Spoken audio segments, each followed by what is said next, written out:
Hello and welcome to the Inbetween podcast. I'm your usual host, Joe Scornbrace, and I'm joined here by my co-host, Tony Tanzadarte. You can see him right there. He's shrunk a little bit. He's wanted by the FBI and he's here to talk about E3. That is actually me. I did actually get a silhouette picture of Tony. Yeah. I took a That's picture. him. Yeah. Cut out and black. I was pretending to be in the Matrix. I sent you a picture and you made a silhouette version of it. You were pretending to be in the Matrix, but you looked like it looks like Deus Ex. You're a Deus Ex NPC, yeah. I think I can still pull off being in the Matrix, though. But welcome to E3 Special! We were supposed to do in the podcast last week. Our good friend, patron Dave, wanted us to do a special stream. Is that his name? But I didn't. Patron Dave. Our patron saint. Yeah, I feel like Dave. Patron Saint David. Saint David, yeah. The under pro. He wanted us to do another stream, but we didn't set it up. I think we could have. I'm thinking maybe next year we just stream all the conferences. Ourselves. Yeah, and just talk over them. Like what's it called? Like a snarkathon sort of thing. Yeah. Where we just like talk over them, or if they're on like an unreasonable time, maybe we'll do a video of just us rewatching the video. Yeah. Yeah. But as you can see at the moment, we're going to talk about all of the E3 conferences, and we're only going to be talking about the games that we were interested in. So we'll go over each major one, and we'll talk about everything that interests us. And the first one we'll look at is EA. Pretty much the entirety of the news this week will be E3, so don't expect Tony's wish list. Don't expect what we've been playing or watching. I think you could safely say that 100% of it is, right? Yeah. So let's talk about EA first. So let's just talk about the overall. They announced a new Star Wars game, and like an offhand comment, they were like, "Oh yeah, we're making a new Star Wars game, by the way." EA, yeah, wasn't it like that's the Respawn team, right? Yeah, that was that's kind of like the open worldy one, I think. That's one I actually want to play. But we didn't see anything about it, so we can't talk about it. There's just a guy in the crowd who's head of Respawn saying, "Oh, it looks great." Well, of course you would say that. You made it. We saw more Battlefield 5, but I feel like we've seen enough of that. We saw a little bit more, I would say. I wouldn't say it was like massive. Battlefield 5's having Battle Royale, of course. We got too many sports sections. Sports ball. Yeah. They're very, very sorry about loot boxes, and they've said that they're not going to have any more loot boxes or cosmetic microtransactions. But don't worry, they did decide to mention to us that they did put in their games. Didn't they put like 5 or 2 million to charity at some point for something? They gave money to charity, and they also want us to know they're going to continue forward with loot boxes. Can I point out something though? The money they gave for a corporation of that size is tiny, and probably just to avoid corporation tax. That's what I'm saying. I'm just saying that I don't think they did that much to give to charity. They could have done more. So we'll start with, in my opinion, the only interesting game that was shown at the EA conference, which was Sea of Solitude. So I'll just show you the trailer and we'll kind of talk over it. But it was really interesting. I really like the look of it. And I really like the really surreal elements, and I kind of like the idea of just like a game about loneliness as well. Also, I feel like the name of the game is just to get SOS as the acronym. Really? I didn't realise that. I think that's the only reason. The whole reason they wanted to make the game SOS, because it's got boats in it. Yeah. I just think it looks really fun. Yeah. Especially like the 3D platforming elements. Yeah. I love like the weird things in it as well. It gives me a lot of like Limbo vibes sort of thing. Yeah. That's not really interesting. 3D Limbo. It was a dream. It's like EA has this big conference, they show off all these games, and the indie game is the most interesting game. Yeah. It's not the same every time, because they also did Unravel 2, which is out now. Unravel 2, which is out right now. Yeah. And does look quite interesting. But yeah, this looks like a great game. I don't know. It's going to be a great This is going to be a great game. I was thinking that we do need to have like that as like a soundboard thing, but we might need their permission. Just get my impression of it. Yeah, that's true. Wow. Because we have the conspiracy. This is great game. We have the conspiracy soundboard, right? So we could get our own. Wow, it's going to be great. I need one of those like Stream Deck things where you need to push a button. It's like an actual physical soundboard. Well, TB had one on his little list on Twitch, so please go by his recommendation. But that was the most interesting game I saw at EA. And the other interesting thing I saw was the Origin Access Premium. So if you don't know, Origin Access is a service which for £20 a year gives you access to the Vault, which means you can play any games inside the Vault that Origin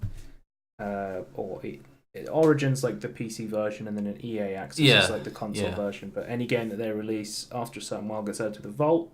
They then announced Origin Access Premier, which basically means it's like that, but any time a game gets released, you can instantly play it. Yeah, because normally there's a wait. You have to wait until it goes on to the normal one, the cheaper one. But this one is. I think the most recent game in the normal Origin Access Vault was Andromeda, which came out in 2017. Yeah. It depends how well the game does, basically. How quickly it gets added to the Vault. Yeah. It's kind of like the cinema where it's like, how quickly will this go onto DVD? Now these days it's like, how soon will it go on Netflix? Yeah, before it was like, when will this go into the bargain bucket? But now it's how quickly will it go to like Amazon or Netflix or something. But Unravel 2 you could technically play right now if you got it right. So it's like a testing for it. It's really weird. I kind of like this idea because I think that there's a lot of EA games I'd like to play like for a little bit and probably never again, sort of thing. I don't really need to own it. Most of these games like Battlefields and stuff. Well, a lot of them is just like really short stories as well, and it's just like don't want to really play it again anymore. Yeah, especially for Battlefield, because you play it, then the next year's one comes out, you need to play the old one anymore. Yeah. So like I've used Origin Access for a good part of like half a year now, and it's been very good so far.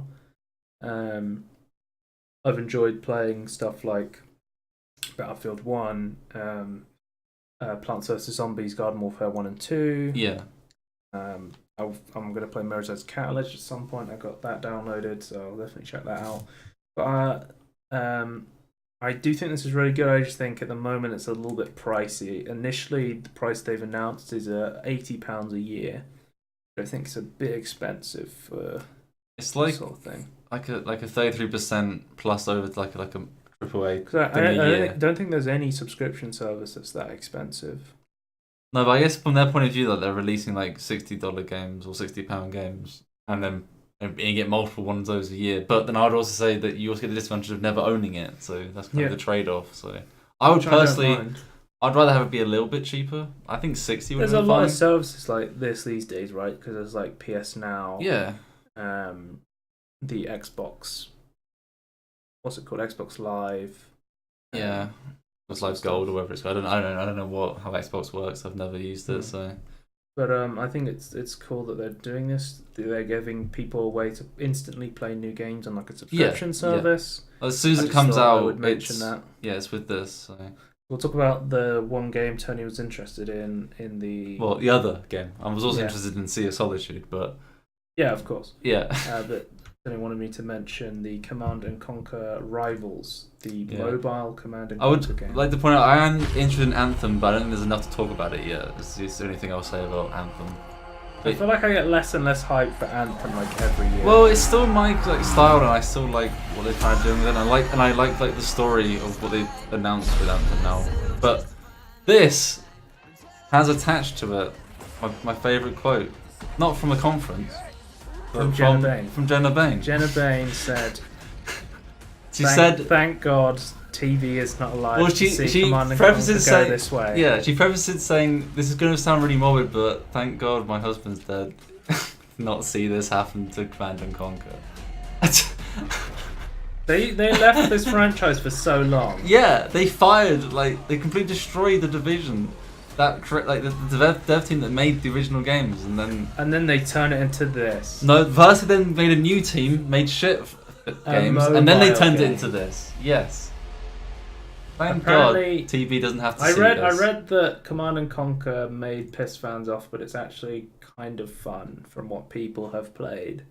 So it may be okay, but I don't know. I'm not the RTS guy. I'd rather have a proper game than a shitty mobile game. Also, it didn't seem to be that much depth in it. I'll be honest with you. There's like three. You can kind of see it on the screen now, like in the left part. There's like three. Someone's saying getting the franchise is never enough. You have to dig up a few later to mock it. Like people are pretty pissed off about this game. It was even worse. The CEO was like, "Oh, Command and Conquer for a new generation." No. Everyone wants to play RTS games on their phones. Basically, it's so simple. Like, there's 3 like sections, like control points, and then holding one like increases the bar of you controlling it. If it's the even amount, like you both hold one, then the timer doesn't go anywhere. Yeah. If you hold the majority, then it'll increase slowly, and then it'll launch a nuke at the base. But the thing is, the reason mobile games did so well was because they were so accessible to the general population. Like someone's parents could play like Candy Crush because it was a match 3 game. It's really simple. Who is the market for strategic RTS games on their phone? It's already hardcore people who are already probably established fans of the Command and Conquer Rivals games, and at that point, these people want to play it on their console and their PC. Well, all I'll say is that Forsen wanted to play it instantly. So. He ran to get his phone. Yeah. And then said, "JK, I'm just getting my snooze." Okay. So we'll move on to Tiny Build, and we'll show the greatest game in the world quickly. Alex, you said they kind of had a short live action sequence. It was really short. It was like I found it really cringy, by the way. I thought it was okay. Really, I didn't like it. I think it was trying too hard to be Devolver Digital from last year because like it had the same world. I think people think Devolver and Tiny Build are pretty similar in a lot of ways anyway. Yeah, they're pretty similar. The musical part I was okay with, the rest of it I wasn't. Some people were like cringing at it. I just thought I had to show you what the Tiny Build conference was actually like if you didn't watch it live. It was kind of crazy. But it was like 15 minutes of this. I'm glad I paused it there. It was like 15 minutes of this. Yeah. And then they showed one trailer for a game, which was a real game. Hello Neighbor. The multiplayer standalone version of Hello Neighbor. So if you don't know, Hello Neighbor is kind of like a game where it's kind of like a horror game in a lot of ways, where you're trying to sneak into your neighbor's house and figure out why people are going missing and stuff. But in this one, a little bit different. I'll show you the trailer and then we can talk about Isn't it like almost like Hidden Roles that one of you's actually? Yeah. We'll just watch the trailer quickly and then we're almost there. Talk about it. I don't like the chat thing though. I think they were doing that to try and make fun of all the conferences have the fake voiceovers in them. Remember, don't trust anyone, including yourself.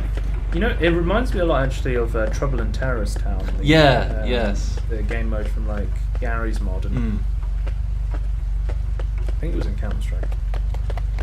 I assume it was, yeah. What are you doing? Damn! Was it you? You were right there watching him, so yeah. No, it wasn't me. Hands up. Come on, man. Hands up. Run away. He's not one of us. This is suspicious. Looking in the drawer. I will check the wardrobe. I like this trailer actually. I think it's pretty funny. Yeah, I think it's okay, but so this part gets me. I like this part. No, there's no key. So it's like a hidden role game where one of you is the secret neighbor. How does he get inside the kids? Hello and welcome to Secret Neighbor. I hope you enjoyed watching the video as much as I enjoyed the first act, or at the end of it, the main protagonist gets captured.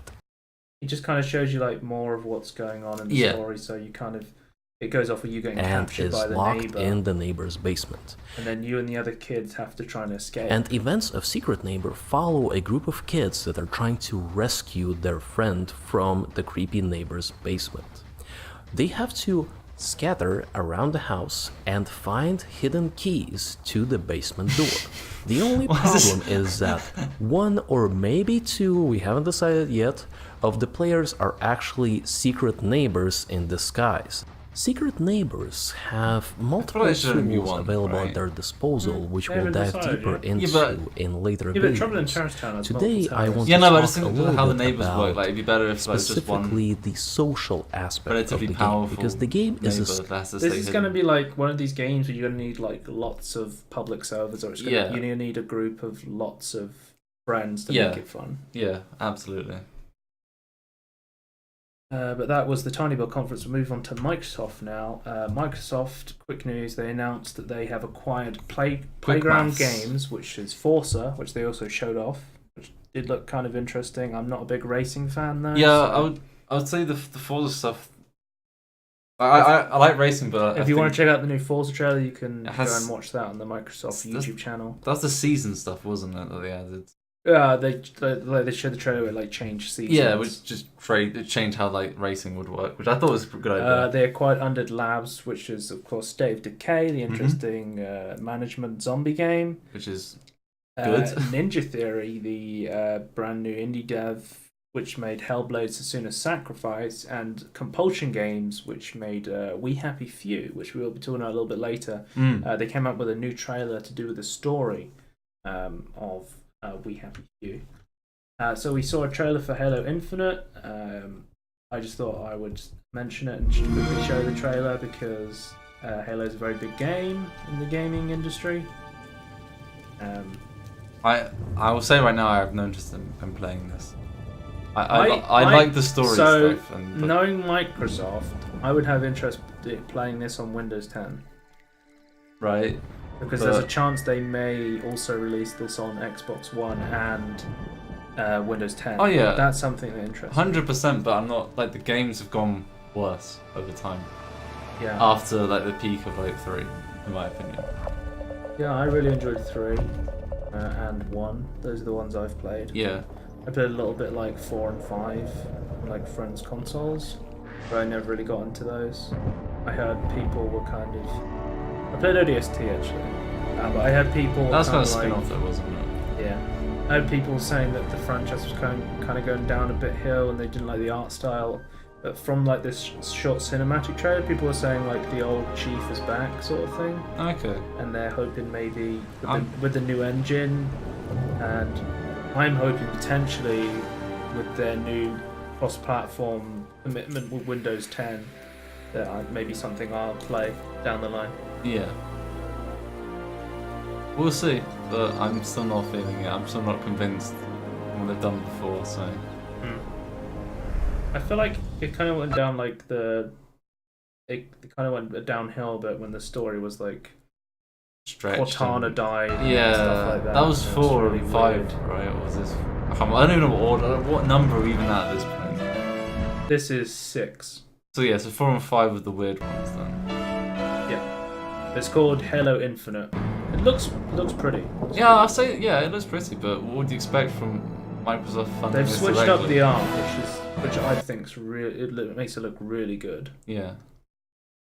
So I'm definitely going to be looking out for gameplay of that, and if it's not coming to Windows 10, then maybe I won't be as interested in it. But we'll see. Next thing is one of my most anticipated games from Microsoft, and also possibly one of my games of 2015 was Ori and the Blind Forest. Absolutely fantastic, beautiful Metroidvania platformer. And there's they announced last year. I think they showed a teaser trailer. Yes, they did. The Will of the Wisps was coming, and now we've kind of seen more of a gameplay trailer. It looks really great, really beautiful. I'll get this full screen for you so you can. I would say, what did you expect? It's going to be beautiful for sure, right? That was always like one of the big strengths of Ori was the art style was fantastic. The night colours and things were really, really well done. But it definitely looks like they've really improved the gameplay as well, based on what I'm seeing in this trailer. So if you don't know in the last game, you save an owl from something. I won't give too much away, but save an owl. You have a baby something. Owl now. Wow! If you Spoilers. The first one. Spoiler alert! There's an owl in the second. Oh, just look at the night though. That's where it really shines, I think. Yeah, it was always about this big tree was like the idea of the game, and now they're definitely bringing more of the wildlife coming to life. It feels like an alive world. Yeah. The Ori world. Oh, it's like the Resident Evil 4 merchant there. I'm what are you buying? What are you selling? Look at these vials. Big dead crow or something. I'm not very good with birds, so don't quote me on that. It might not be a crow. Yeah, I can never tell the difference between crows and ravens. I can a little bit. Big ass spider for your arachnophobes out there. That's not me. I'm a big fan of spiders. At least in video games. The big ass bird. I've done birdophobic. Ooh, that's not a bird. That's a weird bird thing. But no, yeah, it looks. I like the purples as well. So Very good. I really love the lighting and like the everything basically with Ori. Absolutely gorgeous looking game, isn't it? Yeah. I'm definitely one of my most anticipated games from E3 so far, I'd say. I mean, some of this could just be like I a was- live background. Yeah, pretty much. I could just get Wallpaper Engine open and just put any Well, you- scene from this onto Well, my you wallpaper. you could buy this game, record some videos of Yeah. it, just you just standing still, and then Maybe. getting a good loop. Maybe I will. I will do it for you if you don't, because I want one. Take my money immediately. That's how I feel. Yeah. We need last year's Devolver Digital thing where it takes some money from the screen. Yeah. That's what we need. That guy came back at the end. Yeah. We'll talk about. Did we talk about Devolver? yet? we'll there's like we put both the games. I in think it's Devolver, after so, Bethesda. Yeah, we'll talk about that. So next one we looked at was Sekiro: Shadows Die Twice, and this is the first of the 50 samurai games that came out. Yeah, there's like 3 or 4 of them. At E3, but they all look quite interesting. So I'm actually a big fan of samurais. Like, yeah, I I think can't samurais are cool. I can't spell right now, but you know, whatever. I'm sure I'll have to. Timestamps are hard, right? But yeah, no, I think like they're all different as well. Like, But this it's E3. like there's like this, 3 this or is 4. From Software. And I swear they did another samurai game from Software. Well, we'll see. Well, when we go and review them, I guess. But I feel like you're right. Yeah. I think isn't Neo 2 like a samurai game from Software, the Dark Souls guys? I think so. Yeah.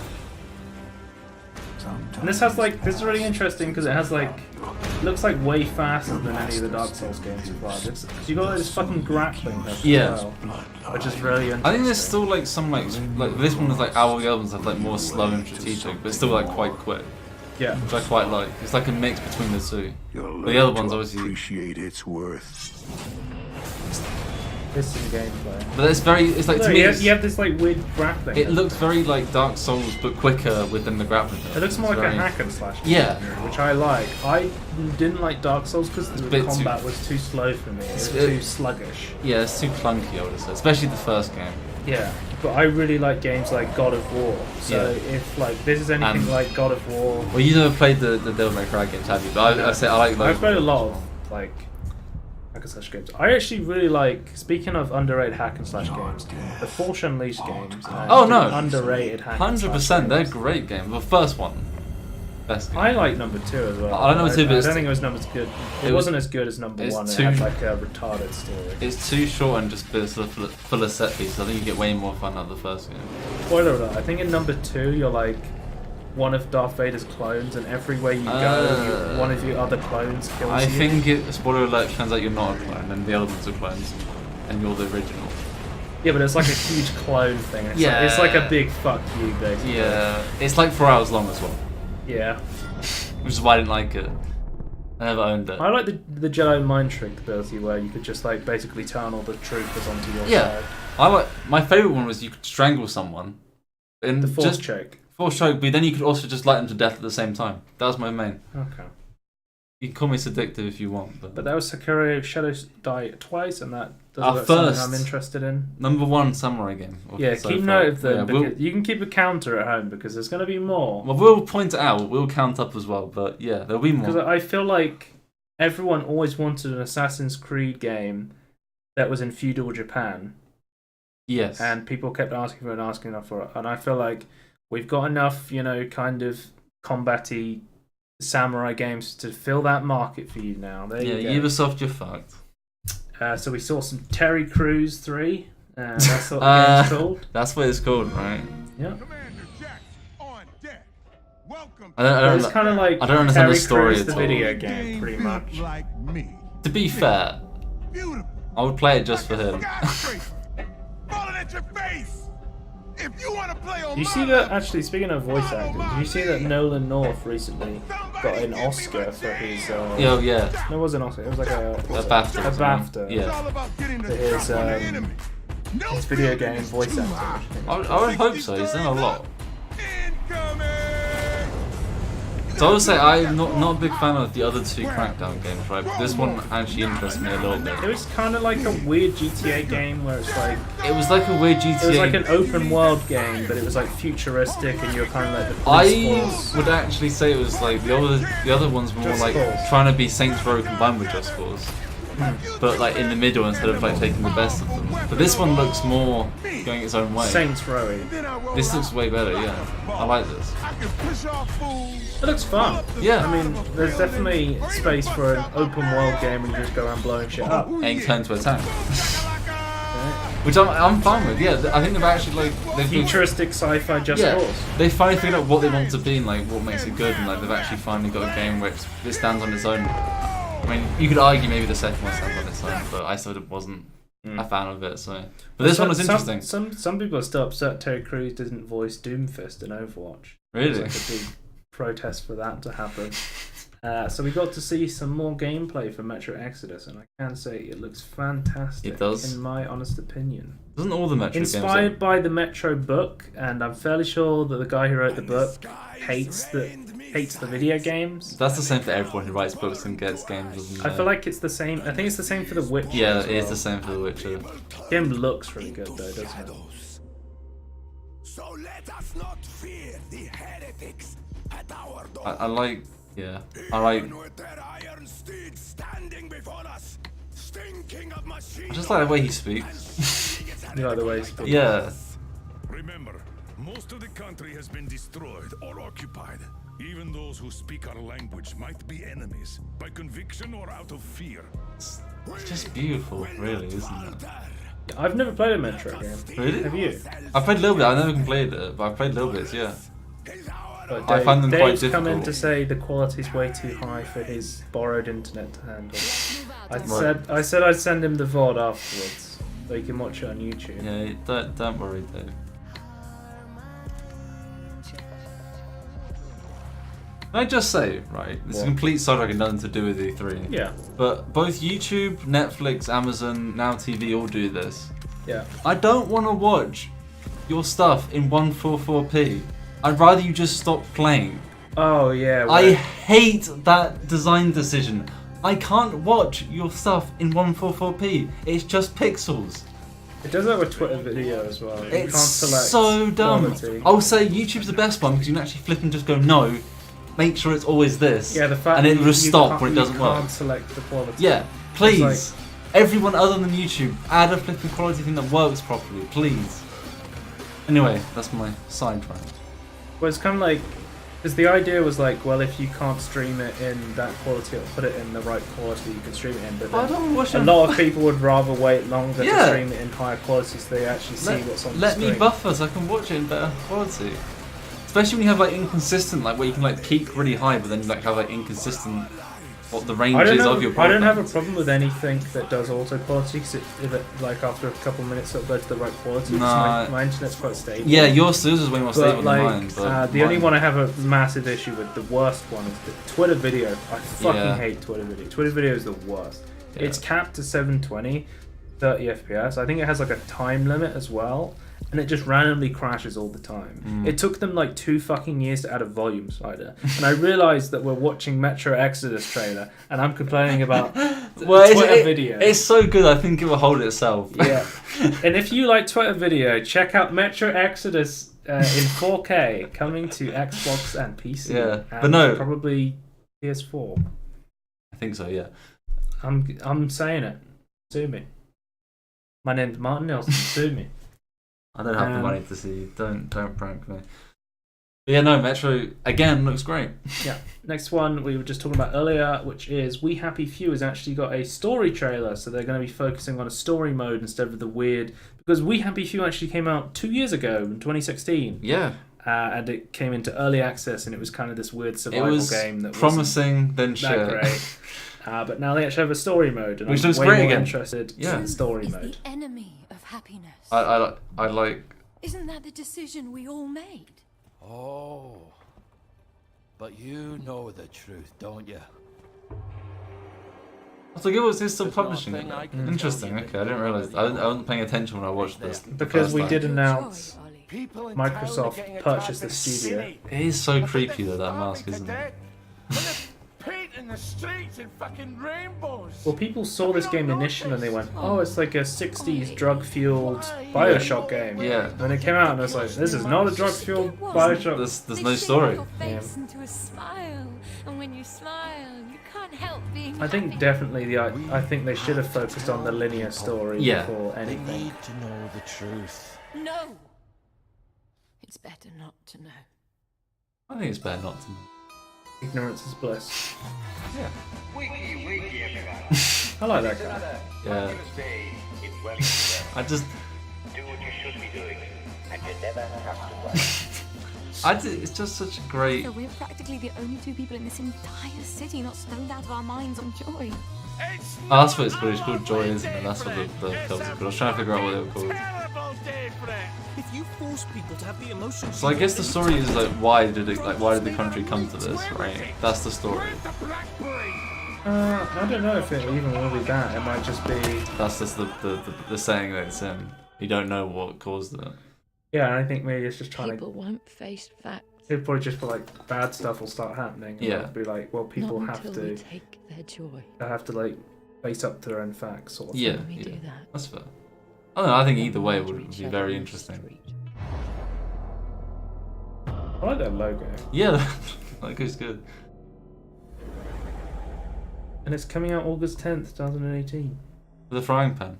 The first one. The frying pan is real this year. But we will be waiting for the game to come out, and then do not pre-order. Yeah, it Whereas says the pre-order early there. access game We was should awful. blur out like wherever it says I pre-order. can't do that. We should censor it.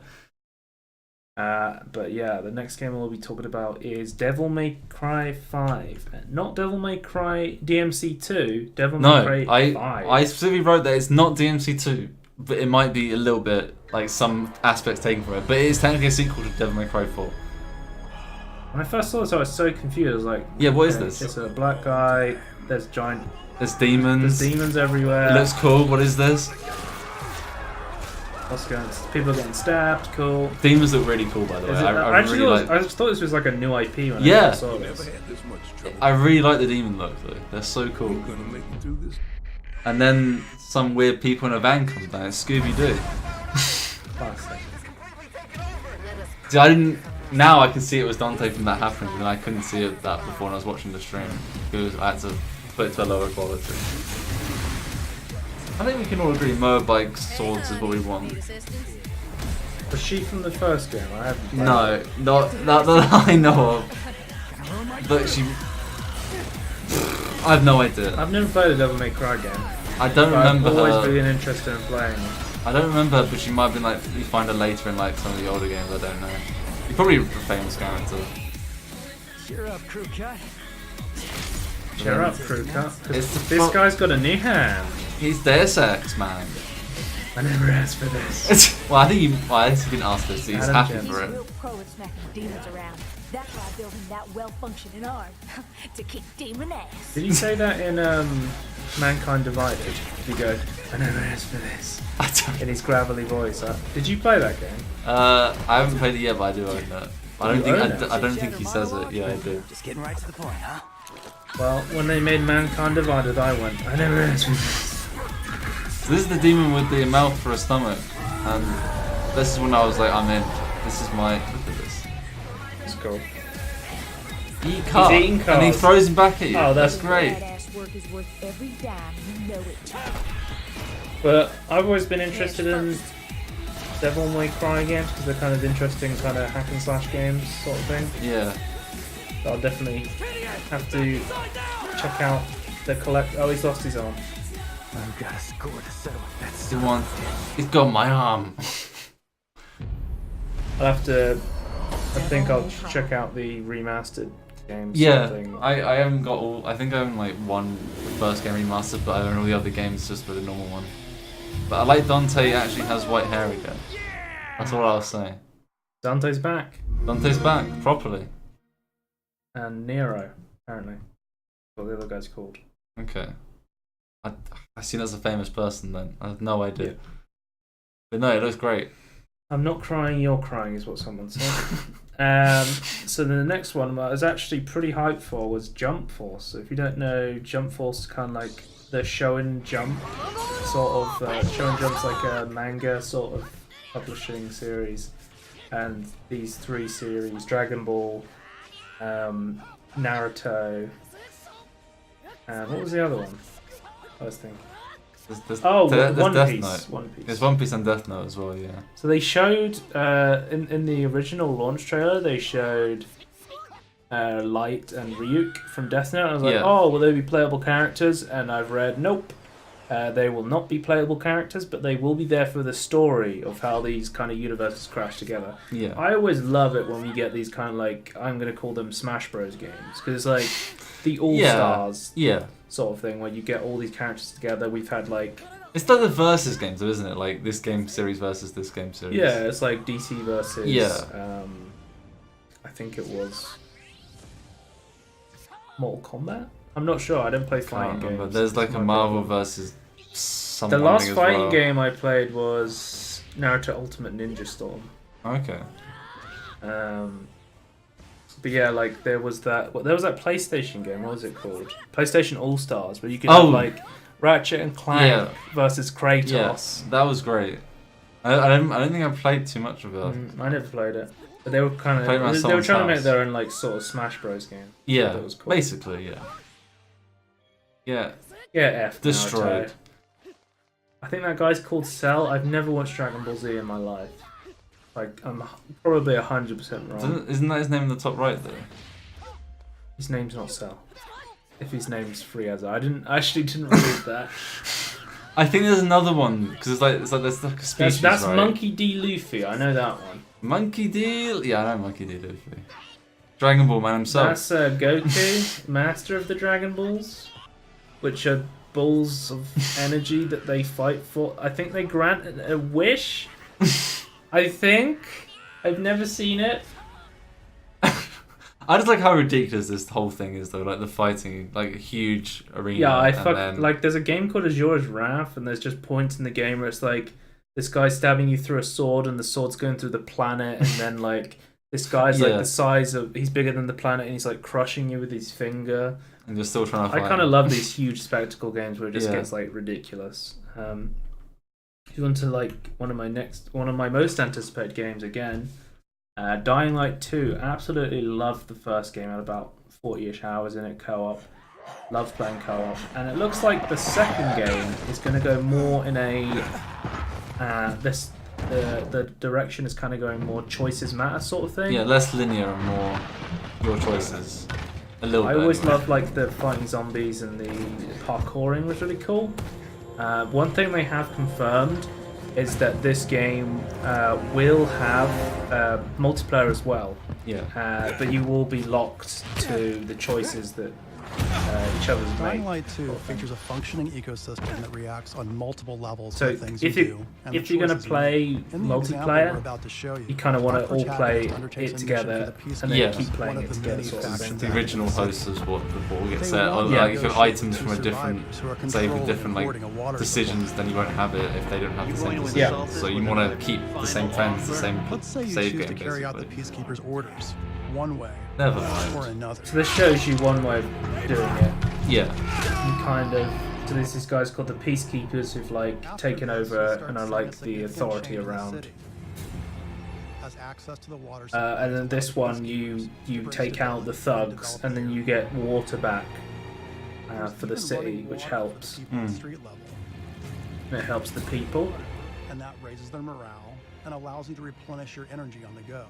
But there's a cost to this. The PKs have a rigid approach to law and order. So while the streets may be safer, it's only safe for those who side with them. Kind of like Get on their bad picking side. sides and like trying to and actually see affects the things world. right. Moment of Yeah. choice. And instead of killing them, you choose to team up with this group to supply water in the black market. I like this like idea as like one choice you help the populace and do it, or you could like make a black market for water and get like a bunch of new But this in turn resources. attracts the And I assume world. if there's going to be lots of these, even if they're all binary, then there's like lots of things you can change all over the map. One It's out really of cool. Hundreds you'll have to make. As Kind he of says reminds there. me of Infamous. Yeah, I thought that. Because that changes Yeah, like the that's skill set you have and then what the map does as well. So If it's like Infamous, that would be pretty cool. yeah. And by the way, this is By the just what way. happens in the day. At night, Zombies well, happen at night. things tend to get a lot darker. And mannequin stuff. Jump at the screen, zombie.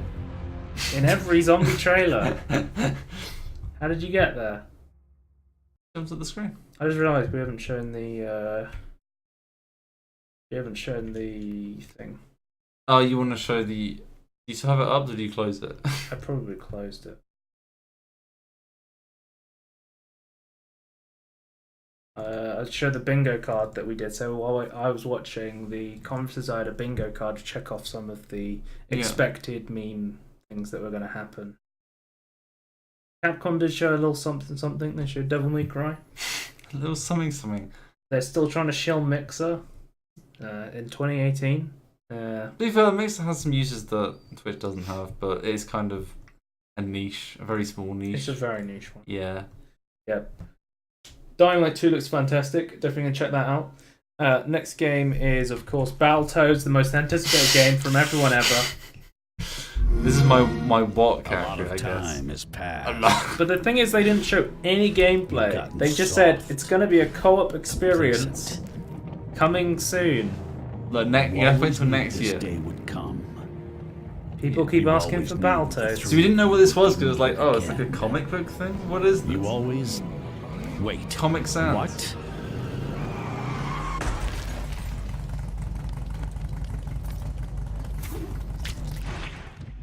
Battletoads? What? I have no idea what Battletoads is even about. I've never played Battletoads. I have no idea, but I'm hyped. That's it. A brand new game featuring body morphing genre mashups, 3-player couch co-op, 3-player 4K couch hand-drawn co-op. So we need 2.5D to know. graphics, and broad, non-specific feature decorations. I like. That's my favorite part of that They're trailer. coming in actually. 2019. Rare. Yep. So there's Battletoads, if you've been waiting for that. We got an awesome trailer for the new Cyberpunk 2077. We still don't have any gameplay yet, so I'm kind of hesitant, but I do trust the guys over at CJ Projekt Red. Can I just say though? I think the name of this game is perfect. It's like, what genre is it? Oh, it's Cyberpunk. When's it set? 2077. Ah, you got me. All the information's there. You don't need anything else. Oh no, like I trust CD Projekt Red, and like the saying is looks great. It's all so- true. But everybody still wants to live here. And I presume with most things that CD Projekt Red will have, it'll be a mature rating. Yeah, they said they said in a statement like, I know there's a kid playing VR. I thought that was nice. Oh yeah. But they said that nudity is going to focus a lot Yeah. in it as well, similar to how it was in The Witcher 3. It's going to be a big part of like body I like modification. in the this. Yeah. future. I like like not having a mouth. It's kind of weird, but. I'll be interested to see how this works. I really want to see gameplay before I kind of make any bold statements on But- it. Game of the year. No Boston Game of the Year every year. Game of I the don't know. year. I think it might have like the style of the year every year. I don't know. I really like Cyberpunk stuff. There's the thing with E3 is there's a lot of like cinematic trailers. Yeah. It's like I can't make bold, sweeping statements. But look on at that this. car. Do you not want that car in real life? I want that car on the stage at the conference. Oh. That would really make me want to buy this, pre-purchase this game. I just want to buy the car though. I like that when they showed this, they were like, "Hey guys, that's the end of the Microsoft conference." Oh no, we're being hacked! We're being hacked! It's the Cyberpunkers. Yeah, those They always do Cyberpunkers. that shit. But yeah, that's the end of the conference. Next up, we have Bethesda, and I'll show you the punch card, the bingo card for that. This is everything we saw. So obviously this year we got the most anticipated game coming out of all Bethesda, and that was Skyrim on the Alexa. Oh my god, I've got another one. Tunic. Oh, that's the. Wait, I have more things to say. about Microsoft first. Yeah, you do. You have 2 more things to go. So I didn't think this game looked interesting, but Tony thought it looked interesting. I think it looks interesting. It's basically looks like Zelda, but with a fox. It's Fox Zelda, yeah. I like this. I like the slashing. The animations are nice. I like it. I like the language style, I guess. I don't like the isometric blocky. Oh, style. I love the isometric blocky style. That's my main. It reminds me of steamed hams all over again. Look at that. That's just satisfying. I don't know. I just that's so satisfying to me. That's like. I don't know. It's so good to me. I feel like you'll probably forget about this game by the time it comes out. No. You will. 100%. No.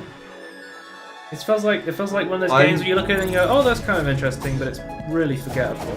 No, I disagree. This looks good. I'm not saying it doesn't look good. I'm just saying it's not like, oh, this is everyone's game of E3 sort of thing. I don't care about everyone else's. I care about mine. Yeah, but this isn't your game of E3. No. I would say Cyberpunk probably is, but again, we haven't seen. But there's anything. probably like there's probably like 50 other games. Yeah, but no. But this ending part is what I was like. Oh, this is so cool. That looks so cool to me. Yeah, it looks good, but I want to fight Anubis in a robe with angel wings. I'm gonna see when this comes out. And I'm gonna ask you if you remember what this game is. And you're gonna say no. I won't remember the name, but I remember when I see the looks of it. Though. Oh, it's the last game. Gears of War 5 is a thing. And Gears, the mini one as well, is a thing. It was like, I think it was just to show off the pop figures. You know, like they do the pop vinyl figures. Yeah, I have no idea. But they're doing a new Gears of War game. To clarify, there's another one. Apparently, the most recent one was actually pretty good. Why is it just called Gears though, not Gears of War anymore? It's called Gears 5.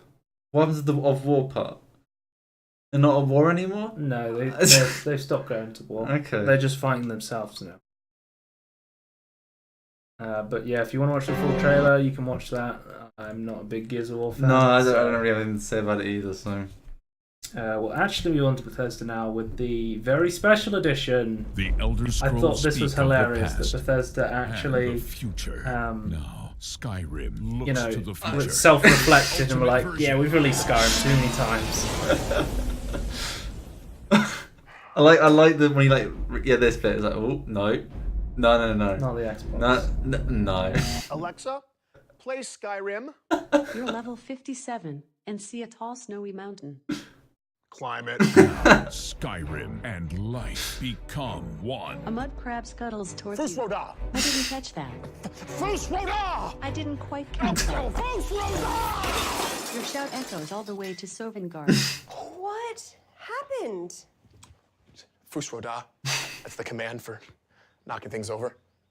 I feel like this is how I use my Alexa. Because it doesn't fucking listen, ever. It's shit. I'm sworn to carry your burdens. The dragon unleashes fire breath on you. Okay. You have 7% health left. This is my main one. Shit. I drink a health Eat all the potion. cheese. You are out of health potions. Hurry. How many wheels of cheese do I have left? 473. Okay, I eat all the cheese. I eat all of the cheese. All of it. Hey, hun. Remember what the doctor said about dairy? Yes. Right. Yes. Of course. You're the greatest. Thank you so much. I ate all of the cheese. Introducing Skyrim, very special edition. Also coming soon to Etch-a-Sketch, Motorola Pagers, and your Samsung Smart Refrigerator. Is that the ice star? Oh, that's cool. Yeah, it's the ice shout. Skyrim. No, fucking. How old is Skyrim now? Like 7 years old or something? Yeah, he was 7 this year. 2011. It's time to stop. Joe, it came out 11/11/11. It's time. And Minecraft to came out the 18th of 11/11. So to go on to the actual most anticipated game of the Bethesda conference, it is of course The Elder Scrolls 6. And we know nothing about it apart from a title card. No. It's got a coast. Okay. And I think the music kind of indicates where it might be, but we still don't really know. It's in a briefcase in Todd Howard's. Yeah. It's got trumpets. Trump. Yes. Trump Tower is in New York, I think. Yeah, I think it is. I think it is. Let's just say Skyrim 6 might be coming a little closer to the US than you think. It's set in New York, in Trump Tower. Despite the fact the Elder Scrolls universe is not our universe at all. That you know of. That we know of. There's magic in Skyrim. Maybe you can travel between the dimensions. Universes. Okay, yes. Maybe. Sure, there'd be no magic at that point. I hate the Elder Scrolls Online, Tony. You want to talk about Yes, this? I do want to talk the Elder Scrolls Online because it looks great. Does it? I love everything I've heard is that the Elder Scrolls Online is terrible. No, when it first came out, it was really shit. I'll give you that. But I've played it a year ago, a year and a half ago, and it was great. Okay. And this, I really love Summerset. I like High Elves and Summerset Isles. I shouldn't like High Elves, but I do. I can't help it. You shouldn't like them. Why? They're like, they believe they're better than everyone else. Yeah. Which I believe they are. But I want to know like what Daedra is attacking Summerset Isles though. I'm a bit confused. You'll see them in a minute because that's like the old stuff I think. But yeah, this is like going through like all the old expansions. Alright. The first thing was like the original game, and then now we're at like the Orc one. I think then we get to the Dwemer one, and then yeah, that's Morrowind. That's the last one. Oh, so you actually went to Morrowind in the Elder Scrolls Online? Yeah, and you thought like you'll see like these are the Dwemer. Clockwork God. Don't know what that means. I never played these expansions. I never bought them. But then there's like a Cyclops one. I just want to get the expansions for the Elder Scrolls Online at this point. They sell me to me every time. Then there's a new Shadow. We don't know if I don't. Michael thinks this might be Jiggler. I know you have no idea who that is. I think. Look at this. That's so cool. It's the big chicken from Guild Wars 2. It's similar, yeah. It's like a purple crystal thing, but I just love it. Like those. That type of enemy is so cool to me.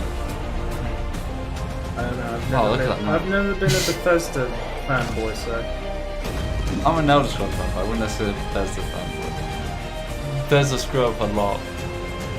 But no, I do think Elder Scrolls Online is a good. This is me every time a World of Warcraft expansion comes out.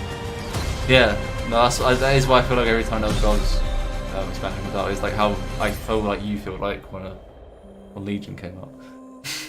World of Warcraft Legion. It's set in Somerset. Yeah.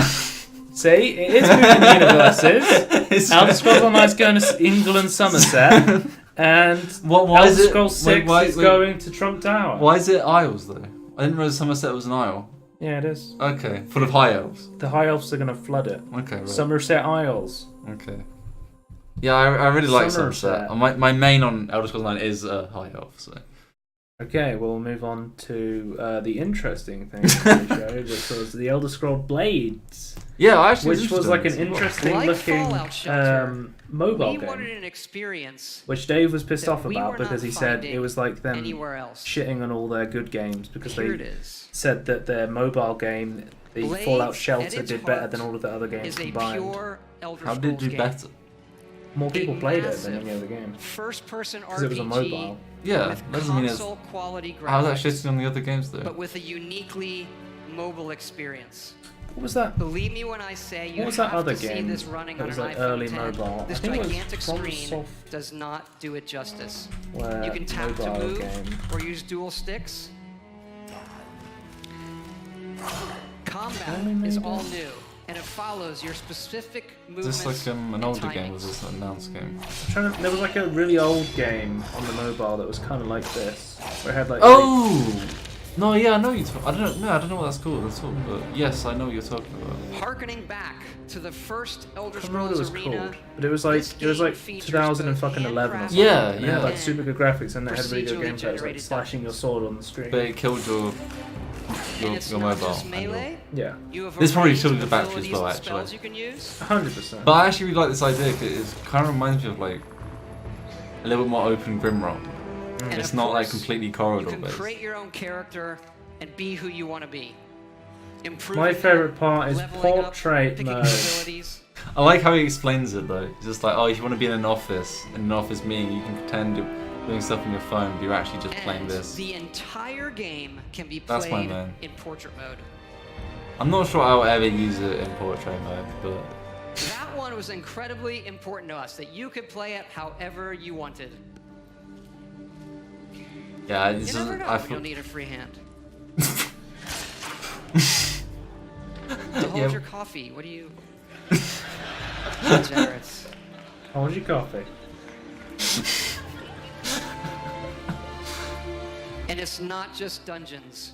It's incredible. No, I'm actually like super outdoor interested in areas. this. So Yes, running on a I think it is phone, gonna be like really a simplified. looks It looks like a and simplified plays Skyrim, incredible. but It's Skyrim on Switch. it's using all the assets from Skyrim as well. I think. I saw Dobby. Yeah, there's the goblins. There's goblins in Skyrim. Well, I've beat the final boss, the Jarl of Right Run, and I've never seen the goblin. So. Yeah, it's a secret side mission. Okay. Blaze has But actually, several like this modes part I was really interested in of because play. there's like quests you can do, and First, then you have like a hub the town Abyss. which you can rebuild, which I A thought was really roguelike cool. experience I where you can see how assume far because it you says can go after all of in this, an you can, endless it says you dungeon. can pre-order it. So I'm assuming it's a one-time buy and you there's will no do battle microtransactions. one-on-one But Well, there's like we don't know. there's like a roguelite And the main endless mode, experience. Yeah, experience. there's like endless quests that you This can is get. There's like hub PvP in the for your arena, Yeah. and then story the and town quests. is like where you do You are a quests and you member can build it up of and the stuff. Blades, Yeah, which is one the I'm Empire's interested in. top You can agents. play this on PC as well. Forced Yeah. in exile, you But return out of home all to find games I've ever wanted on mobile, this is like the first interesting one that I could like actually play. But if it's good, of course. Mhm. But yeah, I think it looks really interesting. Games asked, what will you do with your free hand? Eat ice cream. I'll do. Yeah, in this hot weather, then I would definitely ask him. It's We got another bloody title hot. card for a game I am very much looking forward to. I Yep. fucking love Doom 2016, and we now have Doom 2018, Doom Eternal. Yeah, fuck numbers, Joe. Can we have just like Doom? The next game's got Doom. Fuck numbers. They announced Hitman 2, but there's already been a Hitman 2. So you're now gonna have No, to no, call no. it Hitman 2 2018 No. 2019. This is the Hitman 2 reboot. But it's a completely different game. Yeah, it's I know. not based on Hitman 2. No, I know. Yeah. I'm saying that because the previous game was just called Hitman, where it got rebooted. Because what's There's amazing about Hitman 2 this in the was reboot. Doom 2016 was set on a space. It's set on like a space station, alien planet sort of thing. Yeah. This is hell on Earth. Ooh, I should call it that. Doom, Hell on Earth. No, I like the big tentacles though. That's. You could They're say that's my main. making like the big fucking demon bosses even deadlier now. Yeah. It's gonna be cool. That's what they said. I'm looking Your forward to boy- it. Again, we don't know how any gameplay, but I'm sure it'll be It's good. like a title card, and they Yeah. had a short little speech about it in the conference. But the next game we'll be looking at is a DLC for Prey, which is a pretty cool game. Basically, it's like a roguelite where you keep playing it over and over again until you can complete it, which is pretty cool. It came out like the same day that it was announced as well. From all of us at Arcane Studios here in Austin, Texas. It's been I do feel like they misadvertised Prey though. 'Cause I feel like playing it, like how they show in like the trailers isn't like how you actually play it. And it's way better when you play it.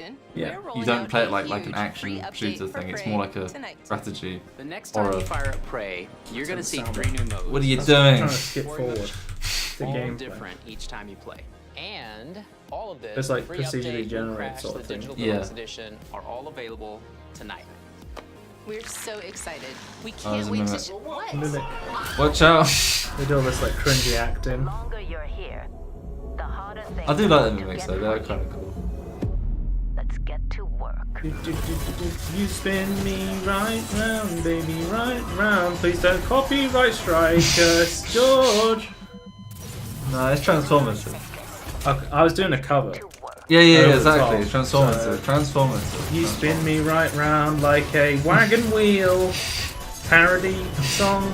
Please don't sue us. Does look really good though. Yeah, no, it does.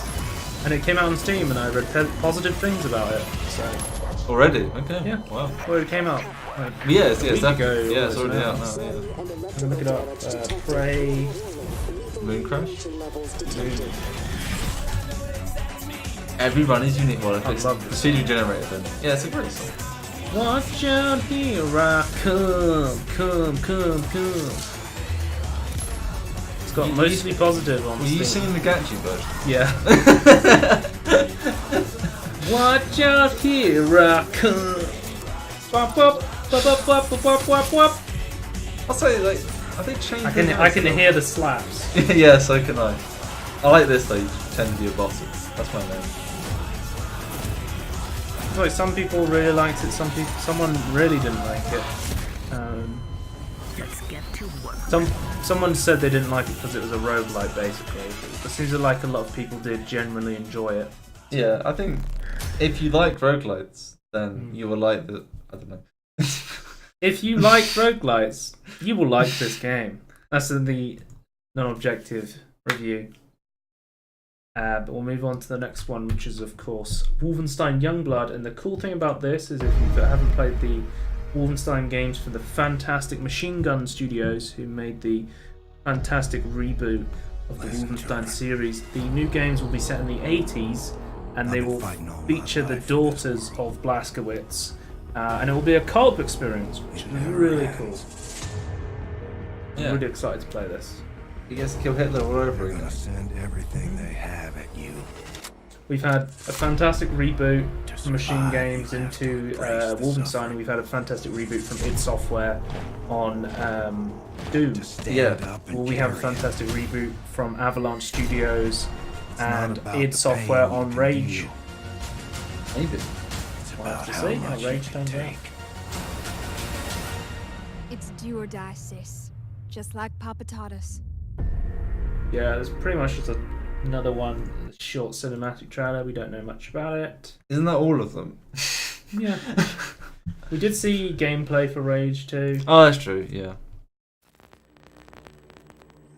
Extinction event. There's a meteor that hit Earth. It was an asteroid. I made it all colourful. Yeah, as I said, I'm interested. The world's going to be built by Avalanche Games, the guys who did Mad Max, the fantastic open kind of apocalypse world. Yeah. And then the gunplay is going to be done by id Software. Look at those armless people, they look great. id Software behind the gunplay of Doom 2016. Yeah. So I'm very interested by this after finding out who's making it. Yeah, it looks great. You see, part of growing up was watching everything get taken from I love how much more colourful it is, and like you actually want the colours back. So I remember the first game was kind of brown. It was kind of brown. You remember when So, like every kind of. game was like a Yeah. brown cover-based shooter? Be realistic. I feel like that's around about the time Rage came out, like Yeah. 2011, It was about 12ish sort of. 2011, time. 12, yeah. E3, and welcome Hello, to the Eve. world Yeah, of hello. Rage 2. Maybe even In a earlier than moment, that. we'll No, I dive think what you're headfirst saying is into about the right. Eden Spaceport mission, where Walker, our main protagonist, is out to find a rare artifact that will aid him in his quest to take down the Oh, the moon got Authority. blown up. Yep. Whoa. If you see it, you can drive it. That's cool. All of the vehicles in the world are going to be drivable. Approaching the Eden Space Center. The Avalanche Studios Mad Max game had fantastic Yes. vehicle mechanics as well. They have very good vehicle mechanics. So I'm very much looking forward to driving in this game.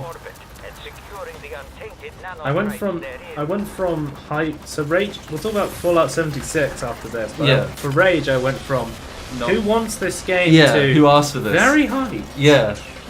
But only when they showed the colour. Yeah. When they showed this title card first, there wasn't too much colour. And they're like, oh, it's purple in it. And then, yeah, now we see more. And the explosions are very colourful. I do like that a lot.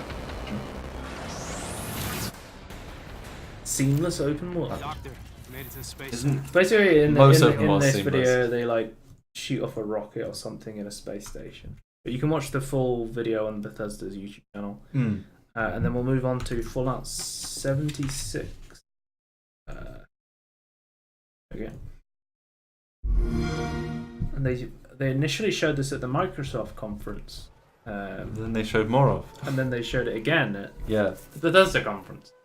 But it's apparently it's going to be 4 times bigger than Fallout 4, and it's going to be set in West Virginia. That's because there's going to be infinitely less NPCs. Yes. So initially I went from being hyped. I was like, oh, it's a co-op Fallout game. And I was Yeah. like, oh my god, playing a massive Fallout game with like friends is going to be really cool, and they were like, and there's also going to be 0 NPCs, and I was like, what? I don't like it anymore.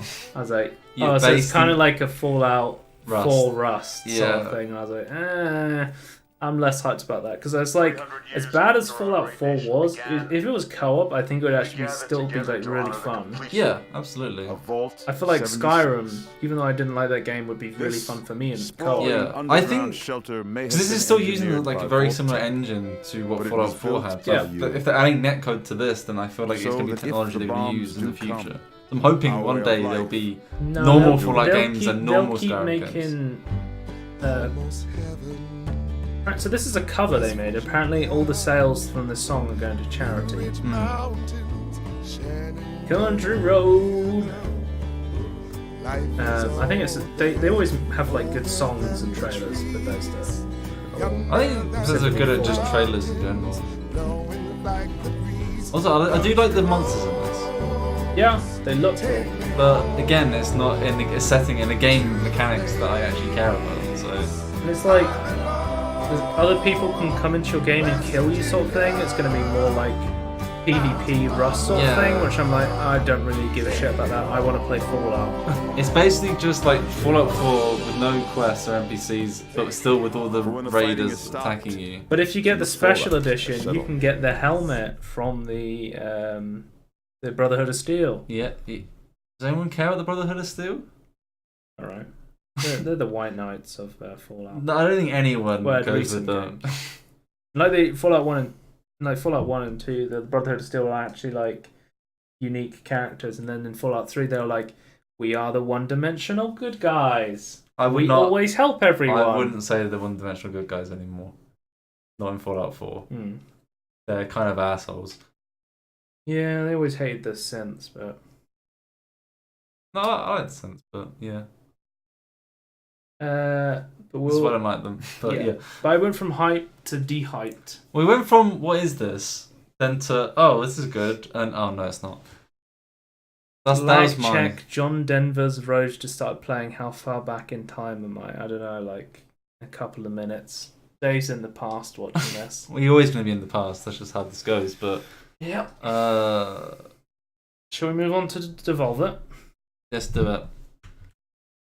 So we saw a trailer for Scum, which is a kind of interesting looking battle royale game.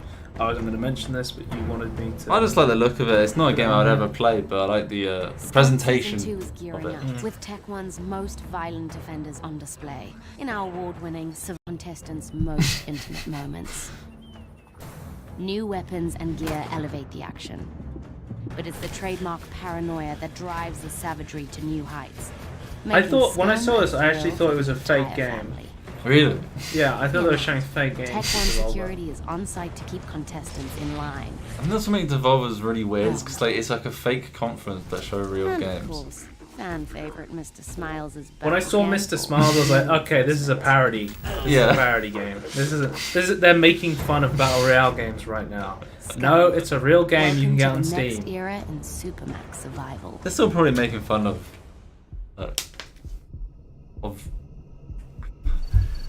I think they're making fun of quite a few things, but yeah, primarily PUBG. So we got But our the next main one, game. My Friend Pedro, and I've been kind of hyped for this for a little bit. I've been seeing it before E3. I've never been and I think it particularly looks fond of really violence, cool. I always but keep up these to date are with bad Devolver people, games because they always bad publish really people that interesting need to be games. stopped. So let's This get is crazy. no exception. Let's get weird. Let's get bananas. Well, bananas. Looks great. I love the music as well. I think I read on Twitter, Sip saw this and he said, "I need this now." It is, yeah. This looks like a great game. I like the Max Payne style slow motion bullet time. I like the ricochet bullets. I like that there's not like realistic bullet physics. You can like bounce bullets off shit and like shoot them with a frying pan and bounce which I think off we're it about to somewhere. see. I think he goes on a skateboard at one point. Yeah, at the end of this trailer, he goes on a skateboard. Like I remember that was like one of the original trailers I saw. He was on like a skateboard shooting people. I don't like skateboards in real life, but for some reason in games I'm a big fan of skateboards. You just kick a head into someone else's head. I'm a big fan of BMXs. Yeah, they're cool as well. I always use the BMX in GTA 5. Oh really? Yeah. I go to like the top of Mount, I think it's called Chiliad or something. Yeah, I think that's right. That's like one of the... There we go, ricochet physics, there we go. And then we get like a frying pan. When I'm playing GTA Online, we get like a helicopter from the military base, and we pick up our BMXs and we take them to the top of the mountain and we like ride them down. Isn't there like races you can, like, online you can do to be able to like you start at the top and you ride your way down to not die? It's pretty cool. Yeah, no, I never heard of this game before, but I know you have. But so that was the end of Devolver. That was it. They only showed 2 games. Tiny Build did 1 game. Devolver did 2. Yeah. So I'll show you the fake audience. yeah. Nina Struthers, of course, was there. I'd highly recommend watching the full Devolver Digital conference because it's fucking hilarious, and I love the story. I'm waiting for next year for, spoiler alert, robotic Nina Struthers to come back and destroy them all. I like they put like last year's tomorrow's unethical business practices today. Yeah. That was Devolver. Move on to Squeenix, and I think for me personally, the only real game I was interested in from Squeenix was probably Shadow of the Tomb Raider. Did get shown at Microsoft, but there was kind of more gameplay focused trailer on the Squeenix one. Yeah, I think this is the first game where like you're actually Tomb Raider. You're actually Lara Croft. You're actually not the wimpy Lara Croft. You're actually the post origin story Lara Croft to some extent. What are you doing? I'm gonna level it. I remember reading about ludonarrative dissonance in like the reboot Lara Croft game. Like Disco Biscuits. No, ludonarrative dissonance is where like in video games where you have a story where, like Lara's like this vulnerable woman who's like just learning to be like. But you can shoot guns really accurately. Who's just like learning to like, you know, fight people and murder them, and then the next scene she's got a full automatic AK and just mowing people down. Because that's kind of like the idea of ludonarrative dissonance. Because near the end of the first the Tomb Raider game, you just shoot like a ton of people in like a warehouse they're trying to kill you. Like, but I always read like the first like Lara Croft game suffered from ludonarrative dissonance because they kept trying to show this origin story of Lara where she's like she's this vulnerable girl. But I think now that she's more of an established character, they can really go, you know, ham with kind of like the more stealth mechanics. Game director at and you know what? She's gone like when Nathan Drake was, which just don't give a shit about people. On Lara Croft's or at least enemy people. As she raced to stop a Maya apocalypse.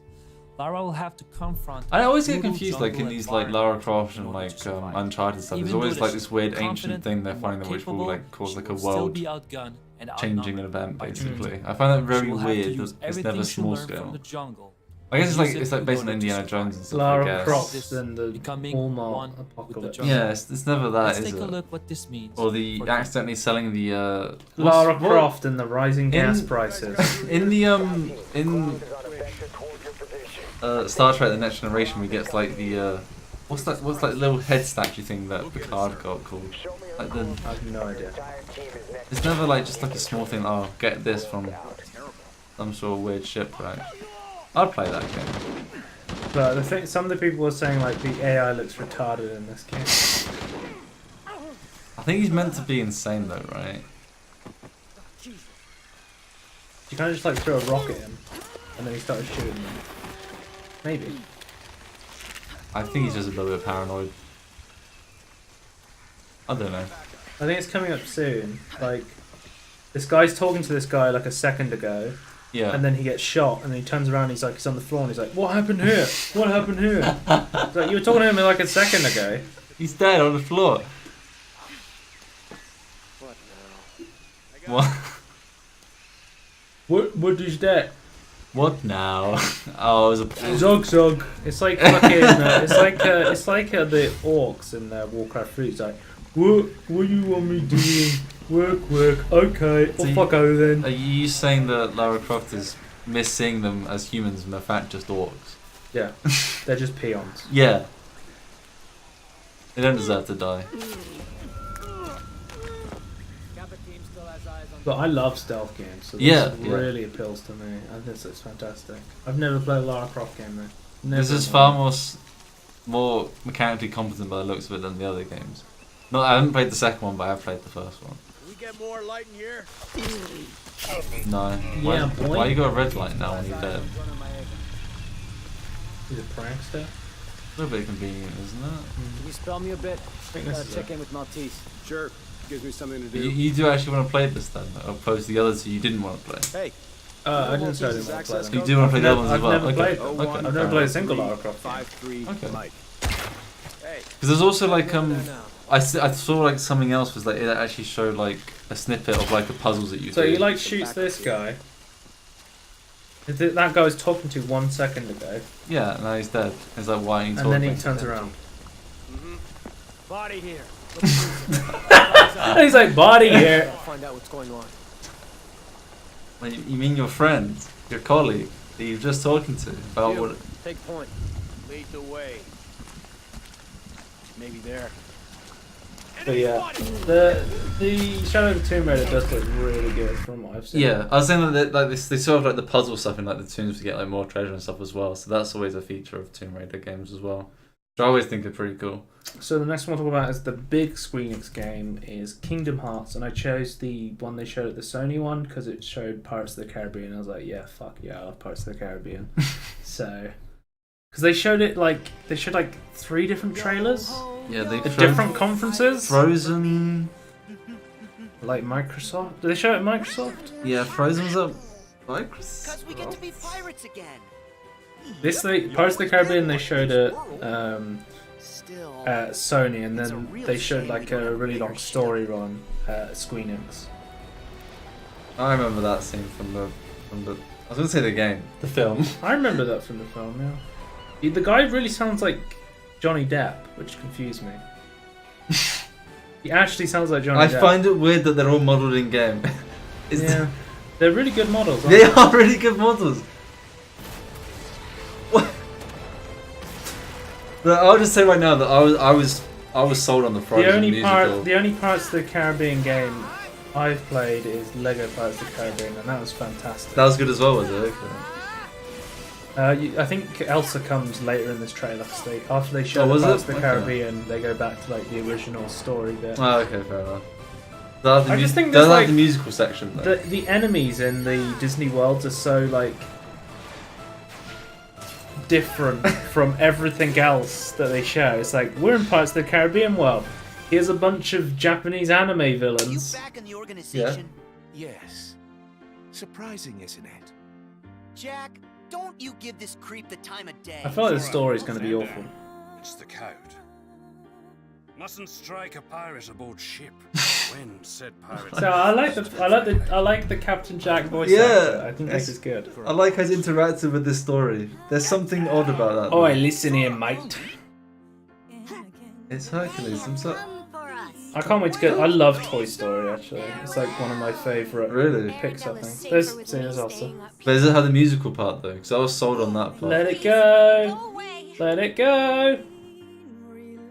Yeah, there's like a whole musical section from the. There was actually like a Toy Story 3 game I played that was actually legit good. It had like a thing called Toy Box mode in it. Oh, okay. If anyone remembers Toy Story 3, the video game, it was actually legit, really good. I'll see if I can find a video of it. It was actually really good.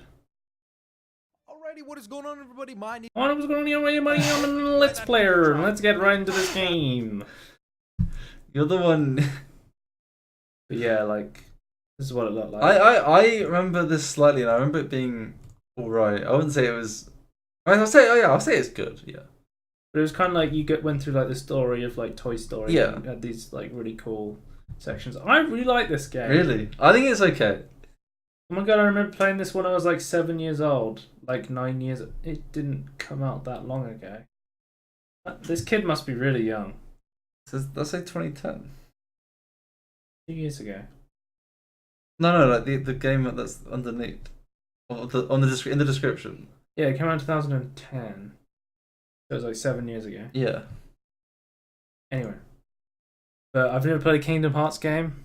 I feel like I say that about a lot of games. I've seen a lot of Kingdom Hearts cutscenes. I still have no idea what the flipping series is about though. There's a But I heart know of kingdoms, and this kid has a keyblade, and he has to use the keyblade to destroy the evil Matrix. There man. was an ancient battle, I think, with lots of people with keyblades attacking each other, and the keys unlock stuff. But somehow Mike Wazowski from the those Inc. is involved. That's a different kingdom with different. So the idea different is worlds. So there's like a heart, and each of them makes a kingdom. I don't know. Listen, this is the podcast of two people who've never played Kingdom Hearts try to explain the story of Kingdom Hearts. We've both seen little parts of it, but we've no idea what it's about.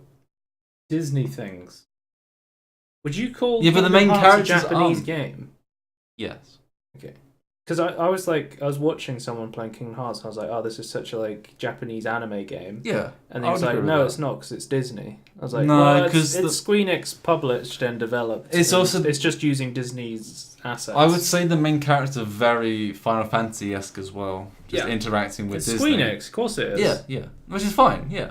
I like the idea, but it's definitely a Japanese game.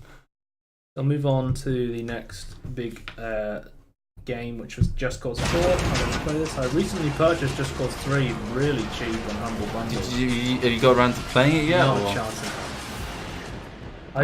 I've played Just Cause 2 multiplayer more than I've played Just Cause 2. Well, I really like. I never played Just Cause 1 until. Does Just Cause recently. 3 have multiplayer? I don't think any of them have multiplayer, from what I know. Apart from 2. That was like a mod. Yeah. Ish. The mod then got its own Steam thing.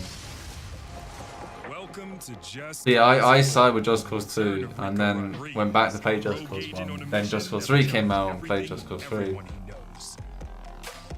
I've only ever played 2.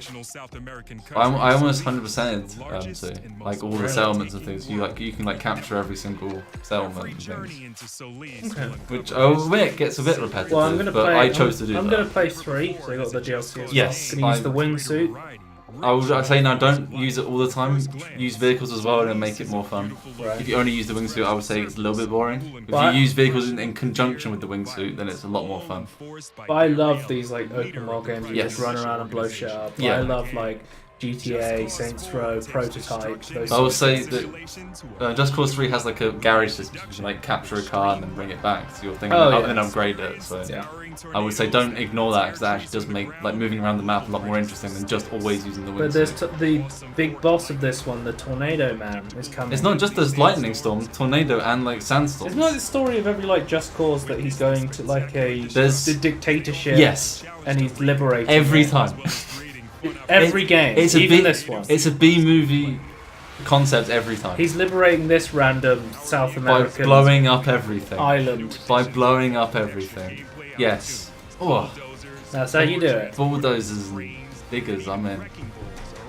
Okay, well we'll move on to the game you put down, which was Babylon Fall. I didn't put this one down because It's just a title screen again. We only have a short cinematic trailer, but it is from Platinum Games, the creators of Teenage Mutant Ninja Turtles: Mutants in Manhattan. As we will always remember them doing. Yeah, as we will always remember them for that one game. But that no longer exists on Steam. Because they lost the license because was it put through Activision?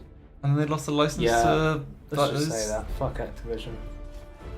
I don't think it was Activision's fault this But time. if you don't know Platinum Games, they're most well known for stuff like Bayonetta Yes. and Vanquish. Yes. Recently got ported to Steam through Sega, who's Mhm. recently made a commitment to porting some of their games onto the PC. Well, to be fair, they've got nothing else going for them, so Yeah. They got Sonic. They recently had a lot of success with Sonic Mania. And Really? they- People like Sonic Mania? Okay. Yeah. I didn't realise that. I'm that not... was the good one. That Oh, was Sonic Mania. What's the other one called? Sonic Mania is the good one. That's the Sonic that's Forces. like the fan Sonic created Forces one. is the 3D one. People like that Sonic one. Mania What's is the Yeah. remake one. So Sonic Forces, was that well received or was that badly received? It wasn't well received. Okay. I wasn't interested in it at all. It reminded me of the old 3D games and how shit they were. So I like Sonic Heroes. I like Sonic Heroes. But I also was that was actually the first Sonic game I played. also very young at the time, so it may be shit now. I think it is basic, but I still like the sound of like the sound effects. I was and the like stuff 11 for or it, so- 12 when yeah, Sonic Forces same. came out, so That's when I got it as well. Not Sonic Force. Sonic Heroes. It's got a bang. It's got the best theme. It's Sonic Heroes. Did you see the live performance at that Sega convention? Was that 2 years ago? A year and a half ago. Sonic Heroes. But yeah, this game was interesting, but we have no idea what it is. And it is Platinum Games, but we know Platinum Games. And then the last one, I personally picked this out for probably, let's just say this one E3. It's called Quet Man. I gotta say, this is probably the most ridiculous fucking game trailer I've ever seen. It looks shit. It looks the trailer makes it look awful. I'm willing to be proved wrong. Well, tell me if you do get proved wrong. Please do tell me, because I'm probably never gonna look at this ever again. I hope I am. I'm okay if this is just shit and I can meme on it. So I thought this was a fake trailer. I'm not kidding. I thought this was a fake trailer. This looks like a. This is live action. This looks like a trailer for an upcoming CW superhero series. This looks like a spin-off from Black Lightning. This is how bad this looks. You're comparing it to Black Lightning. I'm comparing it to like an FMV game style Black Lightning. Yeah. It looks fucking terrible. Command and Conquer had FMV and it was a great game. Hey, what you doing out here, kid? Can't you hear us? Hey, you ain't got any ears. He's the Quiet Man. I can't hear you. Is this meant to be cool? I don't understand. In the streets, no one can hear. The quiet. I guess it's not no one can hear him. It's he can't hear anyone. He can't hear anyone. Why is there guy on the floor there though? Because he's the Quiet Man, and then it goes to CGI and video game animation for a couple of seconds. Yeah, seamless. They look exactly the same, Joe. What are you talking about? Look at those good animations.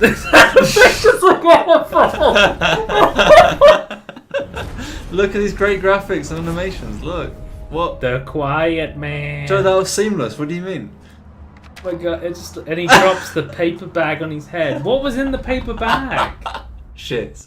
Dog shit. He was carrying around a paper bag full of dog shit just to drop it on some random thug's head that he beat up. Like if I was walking down the street and then it's like, hey kid, what you doing? It's just like, I'm deaf. So some people are like, oh, it's representation in video games for deaf people, and I'm like, you could have done a way better job than that. Someone said the angry food delivery guy. Yeah, he was just there delivering some food, and he got a bit angry.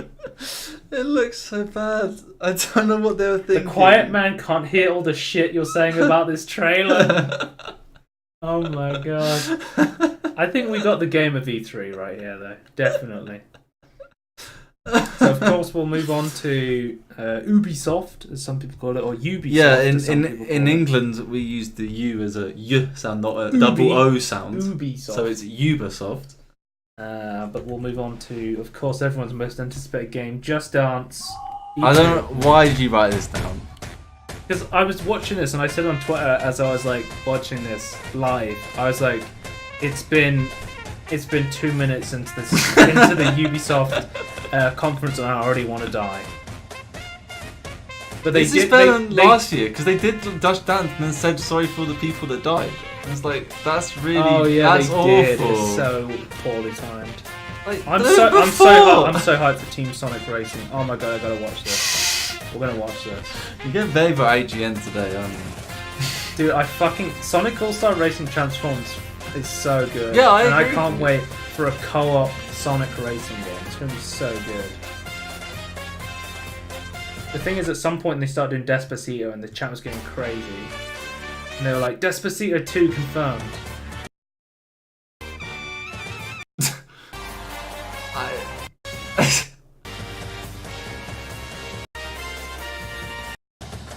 So imagine hiring all these people and saying, like, what are we going to do? Oh, you're going to be in a Just Dance choreographed on-stage dance. How do you feel about that? And they still don't know if people don't want this. They think this makes them sell. I don't... Are we sure people don't want this, I'm though? still standing. Yeah, I was jamming along at home. I was tapping along. I was ribbing them along. I was loving this, dude. The giant panda, the marching band, the people in colourful clothes. They nailed everything about the 20+ demographic. For Just Dance. They knew what I wanted. I think some people really like Just Dance, but I don't think they care about E3. I'm gonna have to make sure I watch that. Can we move on from Just Dance to somewhere else? Yeah, there's just a meme at the beginning, basically. So we got to source some cinematic trailer for Beyond Good and Evil, and it looks really good. Yeah, the story looks cool still. So we did actually get to see a little bit of gameplay as well, I believe. Was there like a little bit, not a tiny bit they showed at like the conference. And also Joseph Gordon-Levitt was there. Did you see that? No, I didn't see that actually. Joseph Gordon-Levitt was there, and he was like, "If anyone wants to create art or music for Beyond Good and Evil, we'll put it in the game." Yeah, because I did see the thing they had like saying how you could do that and like how it would be implemented. Which I thought was a cool mechanic system, but Jade's back, and also the pig guy I forget the name of. This guy. Yep. He's my favourite character, but I've no idea what his name is. So it's been so long since I played the original. I never played the original. I just watched some stuff. It was a very French game, just like Ubisoft. I will say right now, like, everyone who like portrayed stuff in Ubisoft was very French. You can play. You can like create your own character. They've confirmed that. Oh really? I just want to play as the monkey. Yeah. I think the monkey's hilarious. He's not my main. I'll say that much. He's not. Who's your main? I want to be the pig. You want to be Pigman? Yeah. Okay. Or that. Or the computer for the ship. Keep laughing, fools. This guy's so cool though. He's just like the cook. It's great. Yeah. Is love. I've always wanted to play a cook in a video game, Joe. I always want to play a bard. Yeah, I never get a bard. There needs to be an MMO where you can play as a chef and a bard as like the main class. When they announced Guild Wars 2, they were like, it's the Mesmer, but everyone knew it was going to be the Mesmer, and they're like, it's the bard. It's like the minstrel. It's like the minstrel. Yeah, it's like a prank. Yeah, April Fool's is the minstrel. 3 o'clock starboard. Then I think the year before they did like it's the commando. Oh no, it's the engineer. But no, yeah, I think. I don't know if they showed off too much gameplay. I can have a look. I don't think this trailer has the gameplay at all. I'll just look quickly. They did show off last year, actually. I was watching the other day. They showed off like the scale. Like an idea of the scale of it. I'll see if I can show you quickly. Main character here, but of course you in that game. It's kind of like it was kind of like engine. Oh right, yeah, like well, they have got like the set pieces in place, but it's not. They just showed you like the scale, so like there's your character. And yeah. There's like zooming out to show you how big that is in the world, sort of thing. If you keep zooming out, there's your character. That's all fine and good, but as long as there's stuff to do in the game. I thought the scale, and then the scale was awesome. Yeah. So you really. But we'll move on to Skull and Bones, which is the kind of like the good version of that Rare game. What's it looks like? Your hunt for the convoy. What was that? Oh, it looks like Sea of Thieves with gameplay. I would have said it's like Assassin's Creed Black Flag without Assassin's Creed. They did actually. I didn't mention this, but in the Microsoft one, they actually announced DLC for Sea of Thieves, and I was like, "Yeah, good luck. You're not getting the player base back." It looks cool, but like again, the game doesn't do anything. The strong winds will boost its. But yeah, like a lot when you get to like the ship combat, it reminds me a lot of how Black Flag did the ship combat. This reminds me of Black Flag as well. Like even like having like cosmetics on your ship. Sea of Thieves doesn't have anything you can buy. It's that shit. Even Black Flag had that, so. Admittedly, Assassin's Creed has a huge development team behind it. Yeah, and a budget with it, but still, come on, Sea of Thieves. But I'll skip to the gameplay. We do actually get to see some ship fights. Which this is like exactly how Assassin's Creed worked, Black Flag. So this to me, they just took what they had in Black Flag and made it into its own game, which is what everyone wanted. In the first they're place. trying to sneak past as a Spanish ship, and then they Yeah. get like discovered, basically. You get to play the more one crew member from what I saw from the gameplay as well. So like you like. Provides perfect cover for us. But yeah, I think I'm hoping like you actually feel like a proper pirate in this. It's like just the whole game is about it. I assume it. Awesome, isn't it? Yeah. I've seen you start with a shit ship. And then you can go and board the enemy ship and fuck them up. But I will say this, that in Assassin's Creed Black Flag, it was really fun at first to board other ships, and then it got kind of samey. Right. So I'm hoping they add more mechanics to the boarding and doing playing ships. after 3. I stopped playing halfway through Revelations, then came back to Black Flag, and then stopped entirely. The pirates got you. Well, I got it for free. When I bought my graphics cards. The Spartans may get you. Spartans may get me, yes. We'll get on to that. I'll move on to the next game, which is Transference, which is like Elijah Wood's weird VR horror game. And you said, I'm interested in this because it's creepy, and I played something scary in VR, and I was like, nope, never fucking touching a VR horror game. You're gonna see here real soon, okay? Are you comfortable? I know this rig's a bit cumbersome, but that's Like playing Waltz the Wizard, which is like a little VR demo that's like a wizard game, and there's like a scary part in there, and I'm like, that's not even that scary, but in VR it's fucking terrifying, and I'm not. Well, yeah, you gotta look up at them, don't you? So. I know things haven't been so great lately, okay? I would agree with you that things in VR are like 10 times scarier than in a normal game. Yeah. 100%. Because it's so much more immersive. Yeah, yeah. And you're the one looking. And the human brain isn't great at like differentiating fake things from real things. That immersed. Yeah, I'd agree with that. But all that is gonna change. Especially since I get really immersed in VR games. Like I'll be playing super hot VR, I'll be like kicking lamps and like crashing into walls because I'm so like, this is the real world when I'm in VR. Yeah. That's my gift to you. Us. Help me, please! You're upside down, glitching.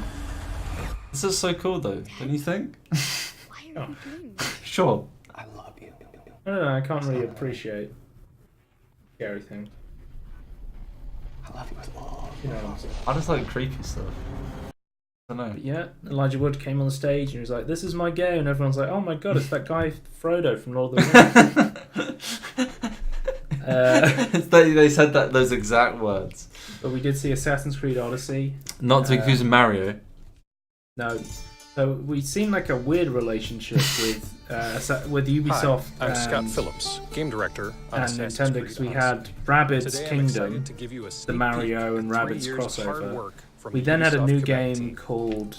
And our transformation into it was like a Star Fox RPG thing. Starlink. Center of everything. The Starlink? In And they had Starlink and they had it has Star Fox stuff if you got it on the Switch. And now they have Assassin's Creed Odyssey, which is of course named after Super Mario Odyssey. I would say Starlink is like Skylanders in space. As you seek adventure, I don't think we're talking about it, are we? Exploring the lands of 5th century. Because I would have been interested in it, but I'm not. I might have a trailer for the after first this, time. let me check. I do. Ooh. Okay, fair Ever, enough. you will choose to play as either a male or female hero. So I would say this is like way more RPG even than like Assassin's Creed Origin. And you can play as a woman. Today we're going to play as Can you do that in Cassandra as Syndicate? she Yeah, you arrives could at actually. the Greek island of Mykonos. But no, I'm actually. Is this the second game where you can play as a female character in Assassin's Creed? I don't know how Origin works, so I would say yes, but I don't know about Origin at all. From what I've seen of Origin, you always play as a guy, but I have no idea. Is key, Very cool. and it's why we've But introduced the reason why I'm dialogue. kind of hyped for this because I watched an IGN thing of this, and they're saying like there are different districts, like different cities basically with like a different tyrant in charge, sort of Just Cause style, and you can kill them and like free this district from them, but you can like in the first Assassin's Creed game, you can like collect intel or like sabotage them to make it easier. Yeah. You can just go in straight and do it straight away if you want to do that, but that'd be a lot harder to kill.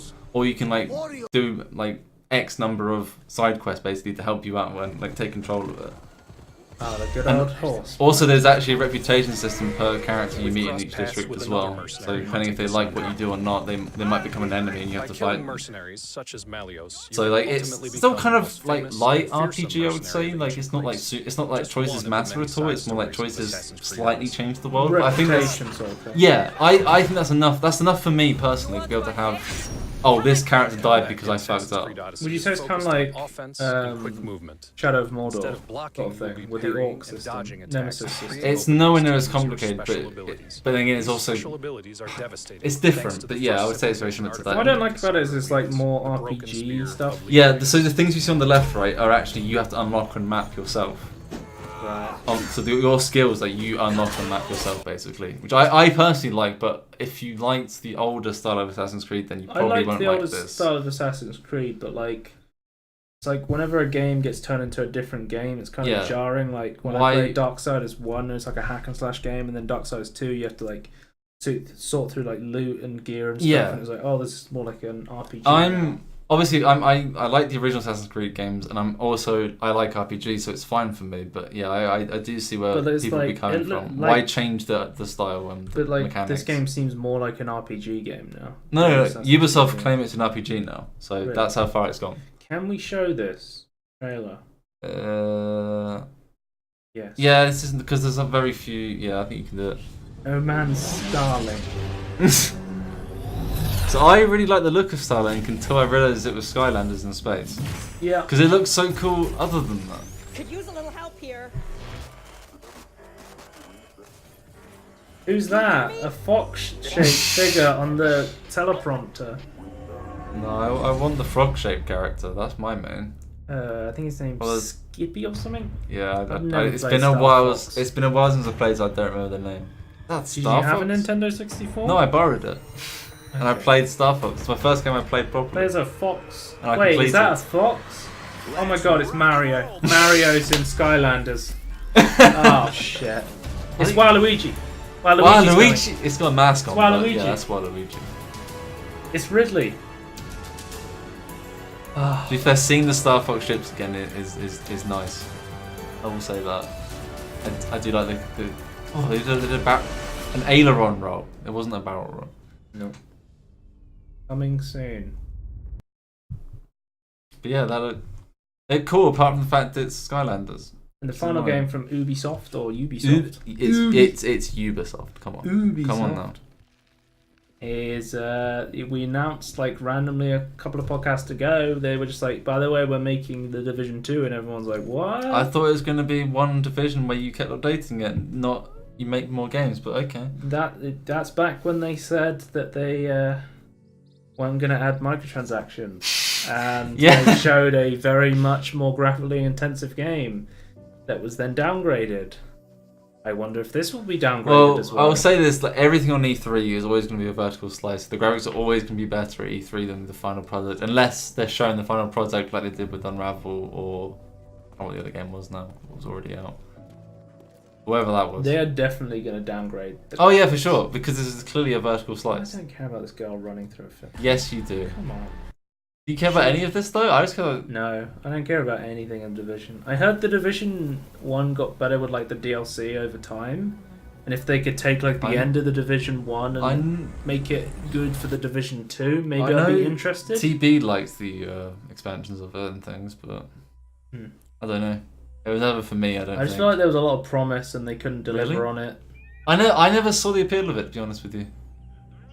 The appeal was kind of like a big, like, interactive, open. I think it was like, was it like Washington or New York or something? It was closed down New York because of like a virus or something. It was like the idea was you'd have this massive world and you and your friends would jump into it and you'd go and you'd fight some bandits and like get resources and try and survive and you'd fight other players. Can I say right now, when I saw the trailer, the gameplay trailer with like the pretend voice chat stuff, that it did just look like a lot of cover-based shooting. With some stuff in it, and that's what the game was. But then it turned out like a lot of it was like bullet spongy sort of thing, instead of like actual interesting gameplay. Yeah, so like later level characters will just have more health and you have to shoot them more, instead of it having good solid gameplay or gunplay, like in like something like Doom or something. Yeah, is that the guy from the first one? Right, I don't know. Maybe. You tell me. The Forgotten PC Gamer. The Forgotten City. So this is like actually a highly anticipated game. It's one of the most popular Skyrim mods, called The Forgotten City. And it's been turned into a full-length standalone game now. And worse, that you'll suffer the same fate. So I did actually, I had to check, so you had to send me the link for the actual Skyrim mod, and I had seen it before and I wasn't actually interested in this. But this, the mod I wasn't interested in, but this is very interesting to me. So the idea is you go into this city and it's kind of like a murder mystery game. You're trying to figure out what happened. But if you sin, you get tons of gold. Will die. I tried to set things I didn't know that. But whatever I did. Do you not? Oh, that's the whole point of the trailer, I thought. Okay. I remember that part. I just remember seeing him like, oh, this looks... Okay, well, This looks ancient. When categorizing all these things, I wrote everything down. So as far as you can. Put your hands up. These are definitely Fallout models. But I never could. 100%. Is that what you're thinking? No, they do look.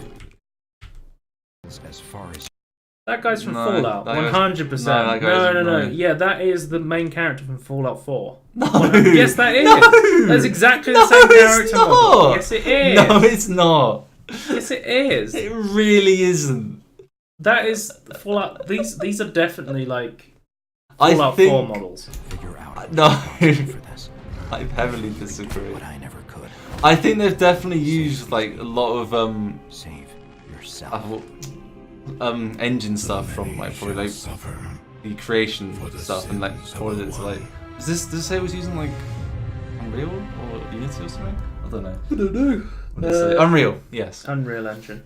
So it looks like they've just poured a lot of the stuff they were working on from something like the mods they were doing to Unreal. I agree with that, but it definitely looks nothing like the main character from Fallout. Skyrim model inspired this. I wouldn't say inspired, like directly. It was a because masterpiece. Yeah, I think this is interesting. So we saw a trailer for Yakuza 0 coming to PC, and we saw a commitment from Sega to adding porting Sega games to PC. Yes. We've seen Bayonetta. Mm-hmm. They're calling it the best of Japan on PC. We've got Valkyria Chronicles coming. We've had Bayonetta. We've had Vanquish. What else have we had? We've had Papa Yoko Tetris. My main one. Now we're getting Shenmue, I think this is. Which we said in a previous podcast, we announced Shenmue was coming. So we knew this one already, but we got some more of it. What happened to Shenmue 3 Kickstarter? What's going on with Shenmue? Yeah, I don't know. I forgot about that actually. Yeah, I don't know. Next time on the podcast, we'll look at it. They're adding the first time I think Yakuza's coming to PC. I think it's like a cause PlayStation exclusive. Yeah, I think it was before, but now it's coming to PC, which is awesome. Yeah, it's a game I've wanted to play for a while. It's kind of like a Japanese GTA in some ways, but like smaller scale and crazy. But in smaller scale, but like more dense of what you can do. I know Valkyria Chronicles is quite a popular game. I think it's mainly on 3DS. I think it's mainly there is DS. there is a Valkyria already on Steam, and it's very confusing to me. Okay. But yeah, it's like turn-based if it wasn't turn-based is what I only think I can describe. But that's awesome. I'm looking forward to seeing way more Sega games being ported to PC. I think that's cool. And then we have Maneater from Tripwire, the guys behind Killing Floor.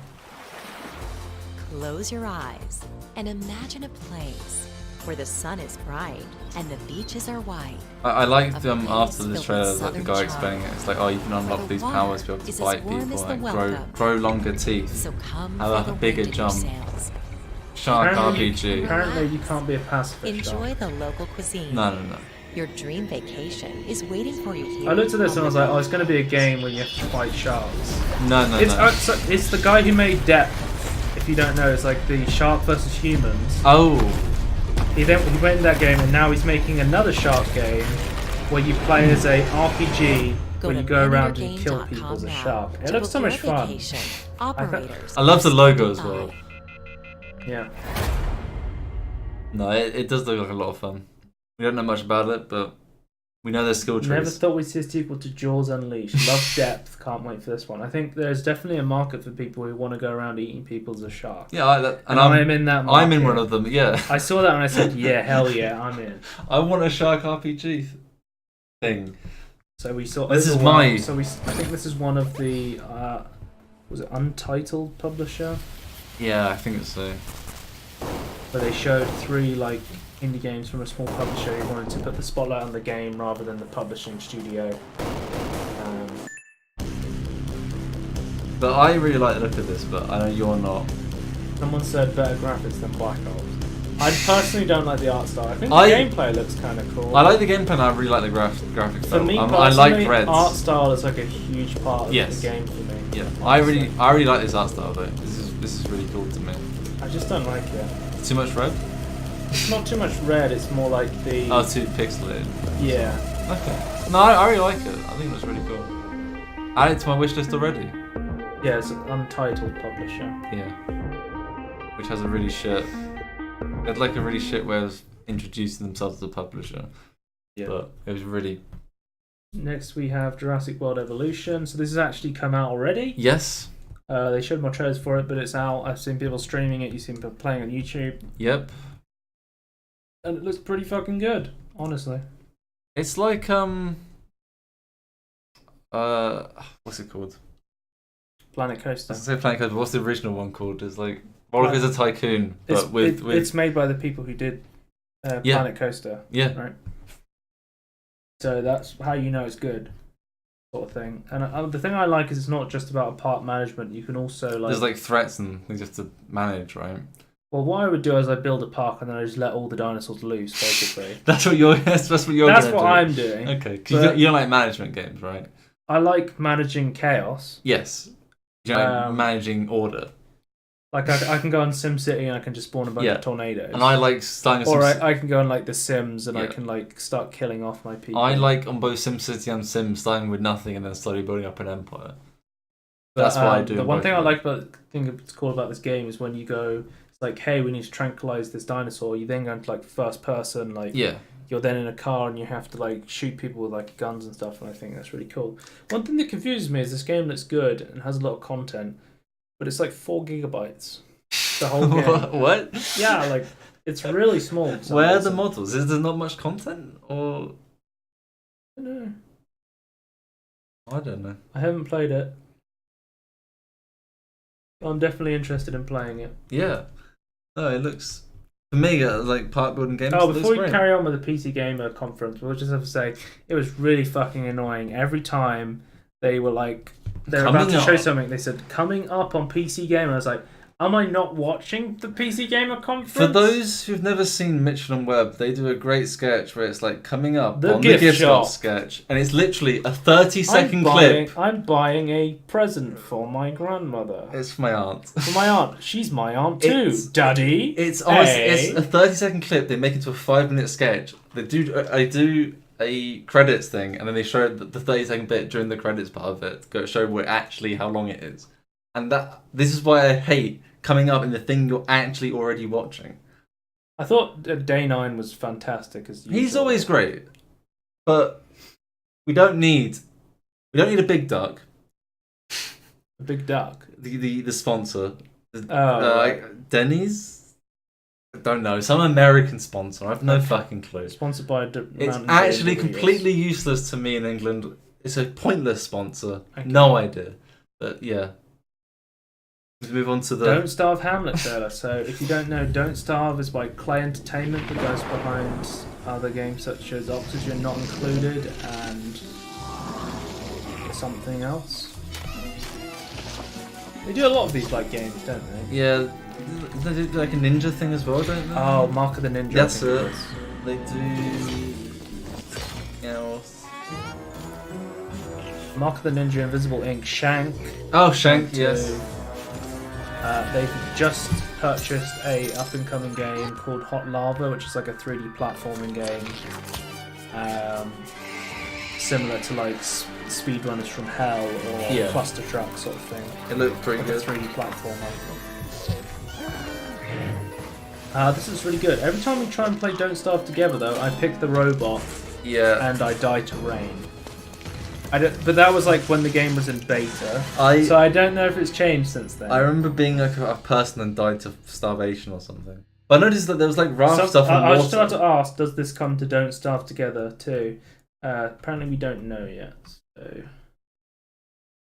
we'll have to wait and see.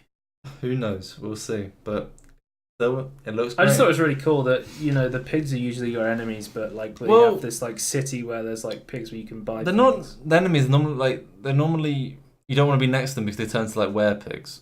Yeah. But they're not. They're like neutral things you can trade with. And there's like the pig king and things. But then there's like more stuff they're doing with them now, which I think is really cool. Yeah. We now have Noita, PC Gaming Show, which is a roguelike game. Which we both like the look of. But every single pixel in the game is simulated. Why? Because it looks fucking awesome. Yeah, look at it. Did you ever play that game where it's like a physics game and every pixel is simulated and you can just set off like thermite? Yeah, I don't know what that is called, but yeah, I remember that. But yeah, I really like the art side of this as well, and just like how everything functions. Also, holy hand grenades, right? I mean, don't you like have like weird spells as well? Like you can like put rain on yourself to get you to not being on fire. It reminds me of like Magicka. Do you not think this game? It's called the Sandbox. Yes. This is it. Yeah. But do you not think that some of this is like reminds you a little bit of Magicka with like summoning rain above you to stop yourself being on fire? Yeah, I think that's really cool. So yeah, I think this is really good. This is the Sandbox. This is what I'm talking about. So you could have like, it reminds me of this where you can have like, I could send fire down. Yeah. If I put some like, it's clearly a I'll lot. like draw some C4. There's a lot less pixels, right? And I can set that on fire. Can I?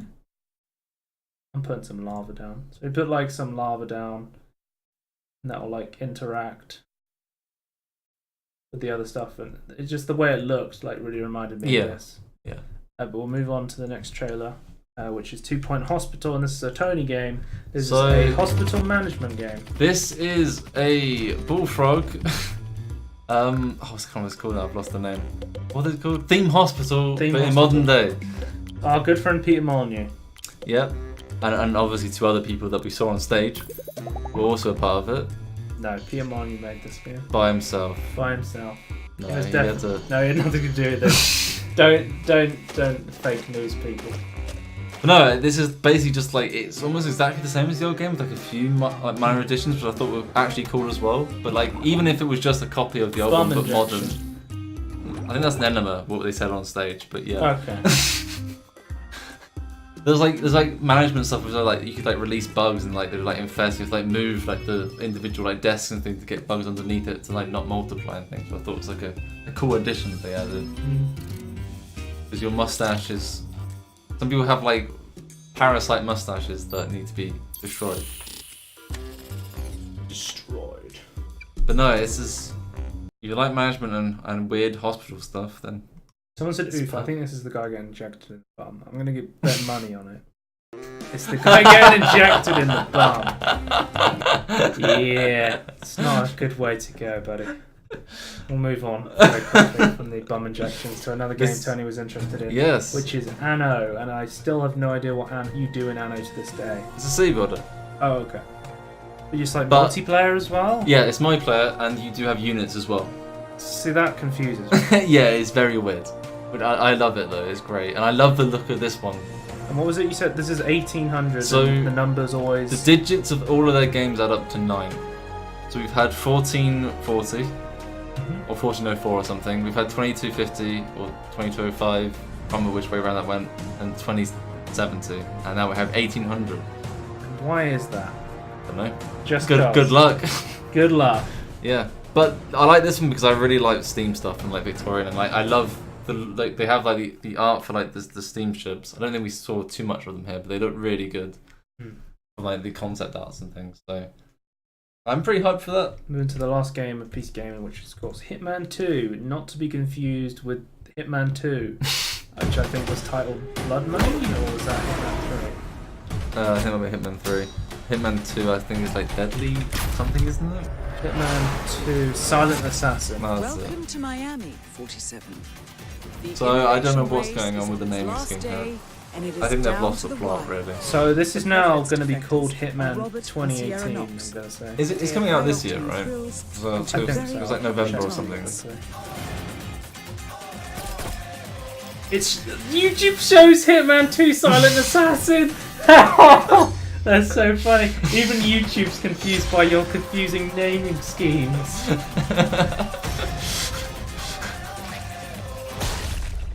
I'll see if I can find a release date. But yeah, I'm actually really excited for this. I like Yeah, the same. throwing stuff they added and stuff as well. So.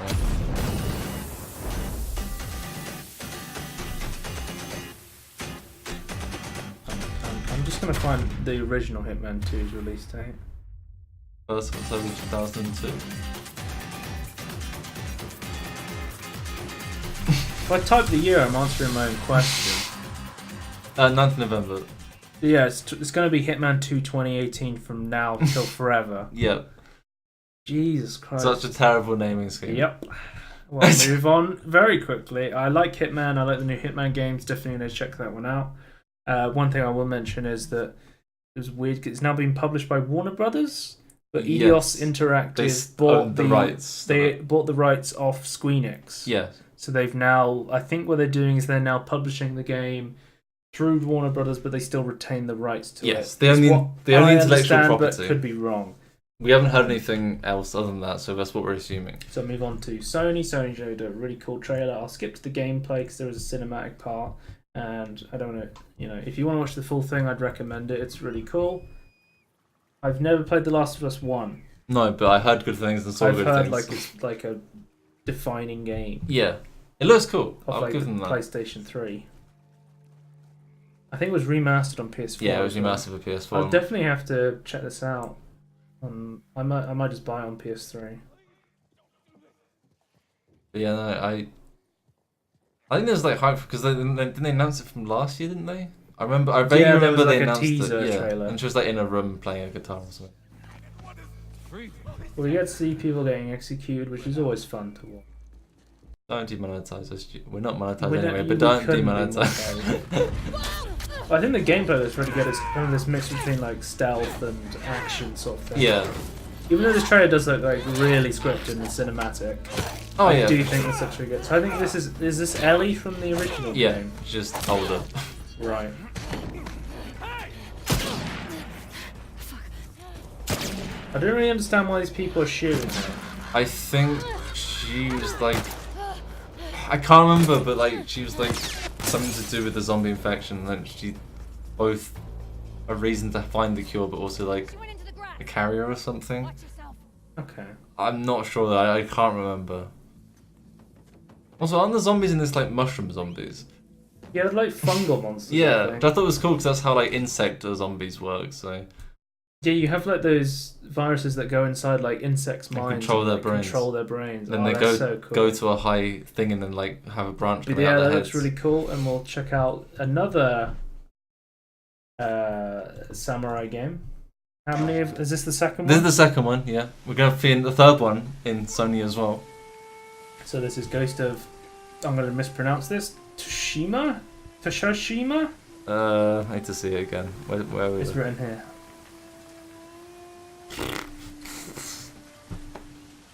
No idea. Another feudal Japan. Because TS. I think it's Tsushima. Yeah, Tsushima. fine looking game. Goes to Tsushima. I want to see some. I think is kanji the letters in Japan? Kanji, yeah, something like that. I'll skip forward to some gameplay as always. If you want to watch the full trailers, they are on the YouTube channel of Sony. You can look up the name of the game. There looks like there's some platforming. So yeah, we're up to 2 samurai games. I think this is where like some fighting starts. Yeah, so that's this, a good I think this thing. looks really cool though. I really like the like fighting for actual this. like the sword play and Yes. like the animations and the contact with them, the animation they have for the killing. guts and glory look pretty cool. Also, I say the leave effects. The leaves on the ground look very good. There's a point where there's 2 characters just like stood talking to each other, and it's just surrounded by leaves, just like flying. Yeah. It looks really cool. Very, very stylized. I'll show it like semi gameplay wise? Because I don't know. So the one thing that confused me is it going to be like a fully cinematic game where it's like no UI, or is this just for like the trailer? Yeah, I don't know. So I feel like in a couple of months' time, when we see more about this, it's probably going to have like a UI and it's going to look a lot less cinematic. It might have like a limited, like a simple UI to make it still look cinematic, maybe. Because speaking of confusing cinematic games, we're going to talk about Death Stranding in a bit. Yeah. Jesus. I still don't know what that game's about. It's about time monsters and babies. There was no Kojima or Del Toro this year, though, to come on the stage and explain to us why we're so stupid. Explain to us nothing to confuse us even more. So, and Arsky's like, what's this game about then? Oh, you're asking the wrong question. I feel like Norman Reese explaining it's like the funniest thing. He's like, oh, Kojima's a genius, man. He explained it to me, and I just didn't get it, man. It's like and that's when I knew he was a genius.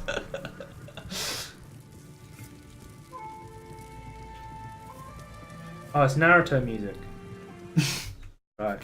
So there's the another Samurai game. Samurai number 2. They're remaking Resident Evil 2. At last. And it actually looks pretty good. So yes. At the beginning, I was like, is this like a Z Zombies POV? Because you'll see at the beginning. We get a Leon reveal as well. Spoilers. Tony, they're watching the trailer. Come on. No, not really. I feel like a rat couldn't climb like that. I feel like a rat cameraman could though. Yeah. A trained rat. I like that's a PS1, right? Yeah, that's pretty cool. I like that. Raccoon City. You a rat or a raccoon? You're a rat. Okay. But it's Raccoon City. Yeah, I know it's Raccoon City. It gets new. Spoilers. No. Not in the trailer, but in the game, it gets nuked. I've only ever played Resident Evil 4, 5, and 7. I'm putting you under arrest. I've played, I think about the same actually, yeah. I might have played a few other weird other ones, but not so I'll too definitely be much interested to check this out because I've never played Resident Evil 2. Yeah, I've only watched people... And Splat. I've only watched people play 1, 2 and 3, little parts of it, so I'm interested to actually play it myself. Modern game. Rest in peace, man. He was in the latest Logan Paul vlog. That's what he was doing. And then we get a nice little scene of a police officer getting his face bitten off by a Z virus. I believe it's T virus, right? This T virus, Z virus. I think T virus is the first instance. I've seen almost every of the terrible Resident Evil films. Jesus Christ. Every time something it's goes, young Leon. Every time something goes down, I'm like, God damn it, Wesker, what have you been up to? What virus this is time? it this time? The X virus. Because I'm like, oh, he must be in that car window when it was like panicking. Oh, really? I was like, they're gonna show Wesker. Don't make Is he in the early games? I don't even know. No, he is. He's a police sergeant. Okay. Or not. Or a sergeant. You think he's a good guy, basically. Whatever it takes to save this city. He's first introduced in the original Resident Evil game. Okay, he's the captain of the police. Yeah, that's it. Okay. So you think he's a good guy initially, and he like orders you around in the first game. Oh, okay. I think he orders Jill around, maybe. I'm not sure. I can't remember. I don't remember too many details from the first 3 games. Will you help me? Yeah, all right. Of course. That's Claire. Impressive display of Everyone's strength. favorite character. I think it might be. I think Leon Claire might actually be the people's favourites.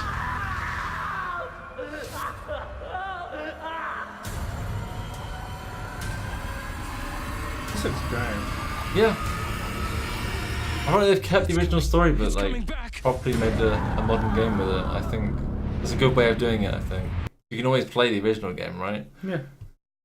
We'll move on to the next trailer, which is Trover Saves the Universe. So if you don't know, Squanch Tendo Games, or Squanch Games as they're now called. What are they called? Squanch Tendo. Have they changed their name? So this is your pick, right? Because I had no interest in talking about this. So What do you want to say about it? I'm a big fan of Justin Roiland and Rick and Morty.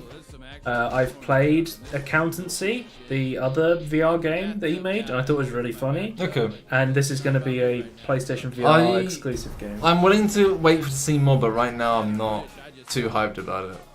I haven't played the Rick and Morty VR game though. I've heard good things about it though. Yeah. I heard it's very good. I like how when he's in the bath, they had a disclaimer. It's like, do not have electronics near your bathtub. And then they show this. Yeah. Oh my God! Somebody call 711. I put it in here. I put it in here because he pickle Rick. Because this is a sci-fi based thing. I like how triggered people get by Rick and Morty fans. It's so funny. I don't know why. I don't understand. I don't know. I feel like if you like something, just like it. You shouldn't give a shit what other people think. So it says it's debuting exclusively on PlayStation 4 VR. I assume it's then eventually come to PC afterwards. Oh my god. What's that? I always get clickbait. What was that video? My favourite scene from Hellsing Abridged so far. We'll move on. So we're talking about Death Stranding. Here comes Death Stranding. I know less about Death Stranding, I feel, with every trailer. We actually know more now. Okay. 100% sure we know more. We always start off with the classic baby. Bum first, then head. So this is the long 8-minute one, right? Yeah. I think we might have to skip. Can we skip like? I want to see the cinematic of Norman Reedus walking very sadly through fields. Do that, then skip like halfway through, I'd say, and then skip to like near the end. Tears. I do like the motion cap. I think, and I do think the world is the Guerrilla Engine. The people from Horizon Zero Dawn. Yeah, Hideo Kojima helped make it better. Yeah, they said that Guerrilla Games gave Hideo Kojima the engine to make Death Stranding, and he gave it back to them and said, "I've improved it." It was pretty funny. What I don't understand is why is the acid rain on him? I think it's like apocalypse happened. Did it burn him, or did he have the burn on his hand before? Let me check actually. Right? No, but I can sense him. Was it just like he hadn't felt rain in it? No, it is like acid rain, I think. Yeah, it's acid rain. Tough out here on your own. Which is why they're wearing the suits, I think. I can't help you with that. So it's definitely like post-apocalypse. Something's gone wrong. The environment's got fucked. We don't know where we are though. Well, it's got something to do with time because apparently the enemy in this game is time. Well, it's an invisible time monster, which when it touches something increases time. And everyone's like, we now know what this game's about. You're a delivery boy. Oh, well, hang on. The top comment was Norman Reedus is an Amazon employee in the year 2077. This is time with Cyberpunk 2077 confirmed. This is what Amazon deliveries look like across the post-apocalyptic wastelands. This is how it delivers to your door. Next day delivery. I think they deliver a corpse at some point.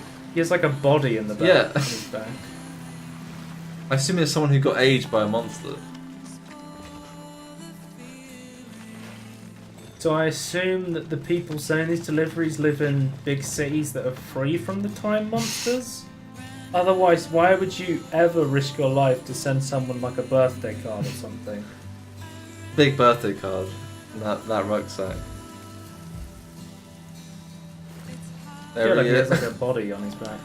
I ordered a body, a corpse. Can you Hello, my name is Wesker. I need a corpse. One corpse, please. Any gender? I feel like this is the Resident Evil universe. It could be. It could be. It could be. Resident Evil is full of weird shit. Or Vlad the Vampire, he could want no body. Yeah. Or Magica. Yeah. He always wants a body. To dance with. When it touched his skin, it was acid rain. Like, I didn't understand how the suit was stopping him from, like, dying. Surely the suit would melt. Well, you can get stuff that's resistant to acid. Those things do exist. You can get like corrosion-resistant gloves and things. When he like falls in the river though, wouldn't that burn him? I think it was. I think that sound was like him slightly burning. I can't watch that bit. I saw that before and I was like, oh. Don't put it off. That's the worst thing you. Oh. God, I can't. I hate that. Right, so he just stole someone ordered a gun and he stole it from Yeah, you need to shoot some people. Oh, So like talking to this no, stay here a minute because we see the time monster thing. I mean, you can see it a little bit before because then you get to see more of it. But so his skin goes weird. I think he can sense it. I think she can see them. But look, he's like. Yeah, so this is in a minute.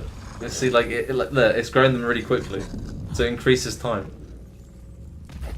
Then it Yeah, but he kills walked them. on the picture, wouldn't it like disintegrate it? I think it was a little bit. I'm not sure though. I don't know. Who is this woman? Eats bugs. Yeah, she does eat bugs. I don't know why. I don't know. She's like the other, either antagonist or I don't know. Protagonist? Or another protagonist. Yeah, I have no idea.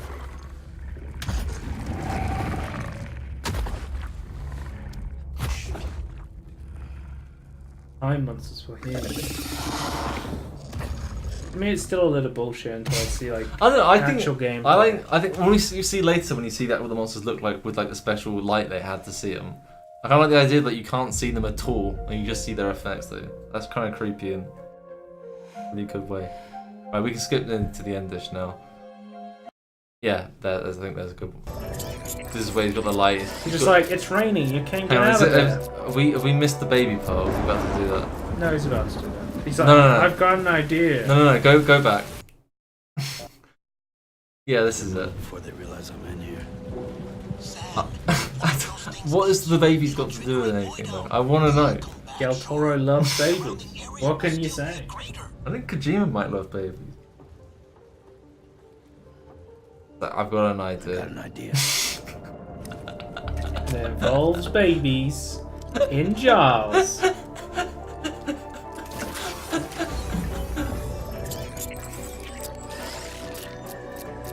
The babies are of age.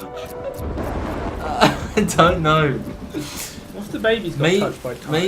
Maybe when they thing I don't understand is like, hey, if you die, you'll come back, but they will leave a crater. And I was like, what? Maybe if when the monsters touch you, but you have a baby, So instead of pushing your time forward, the baby gets the time So apparently instead. this guy can die and come back. I don't understand that. I don't know.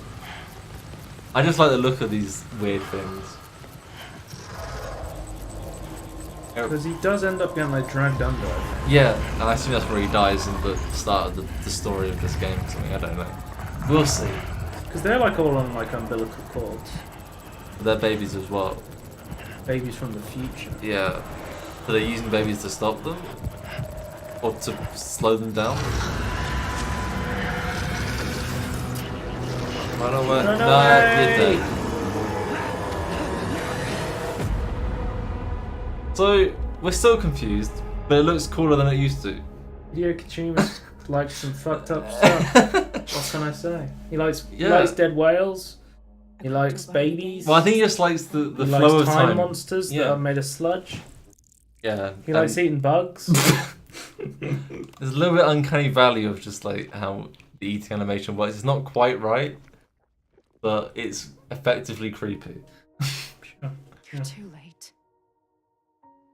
You still don't. This know part what sounds you like have to do. Kingdom Hearts. Honestly. A little bit of the music is, yeah. Because look, here's the dead whales and fish. That's again. because the monsters touched everything and everything got fast forwarded in time. Okay. I don't know what the gameplay is though. You can pretend to interpret this bullshit, but I'm not sold yet. We saw a time monster. They explicitly said that if it touches you, it will speed up time. What's the gameplay? I have no idea. You deliver stuff. It's the walking simulator. Okay, well we got Neo 2, From Software samurai game. Number 3 samurai I think.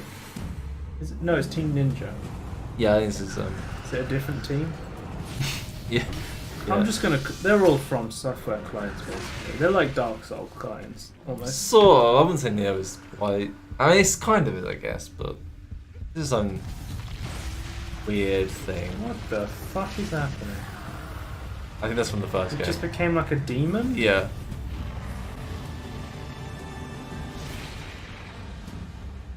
Yeah, I'm in. So that game exists. I swear they showed more than that, but sure. My balls exploded when I saw this. So hyped! That's a ball exploding in the trailer right there. And then we got the final Sony trainer, which is Marvel's Spider-Man. Let's give it some combat. Just like the motion and the combat does look really fluid and fun. Yeah. To me, it takes like the games after Spider-Man 2 has really good combat, but Spider-Man 2 has the best web swinging. So I feel like it's like a good combination of both of And those. the pizza music was really good. That is very true. The pizza music was fun. Like it made you pump. Like you get this down in time. But no, yeah, I'm really hyped for I hope this. Mysterio's in this one. He was so good at Spider-Man. Mysterio in Spider-Man 2 is a whole he had like a flying sorcery thing, didn't he? Yeah. But like, my favorite was like Statue of my Liberty. favorite was like the quip Spider-Man made. Yes. Spider-Man 2 was just And like, he still has it in this. He was just like, I hope your face doesn't run into my fists. And he still has some quips, which I quite like. I like the giant web move where he does the web blossom thing, where he jumps up Yeah. and shoots webs everywhere. That's cool. I like the Spidey sense is still well done as well. Gotta stop this guy. So yeah, I'm still really hyped for this game. Yeah, It just looks. It reminds me of like modern Spider-Man 2. It really does. Like the music reminds me of Spider-Man 2. The movement, the combat. And it's made by Insomniac, the great creators of the Ratchet and Clank series, which has nothing to do with Spider-Man. They're also making a VR game. Yeah. They're doing a lot of things at once. They also made Killzone. Yep. Resistance. Yep. But yeah, so basically this trailer kind of shows like how all of the supervillains are coming together, and they're like, he said not to hurt him. So there's kind of like a bigger villain behind all of them, sort of thing.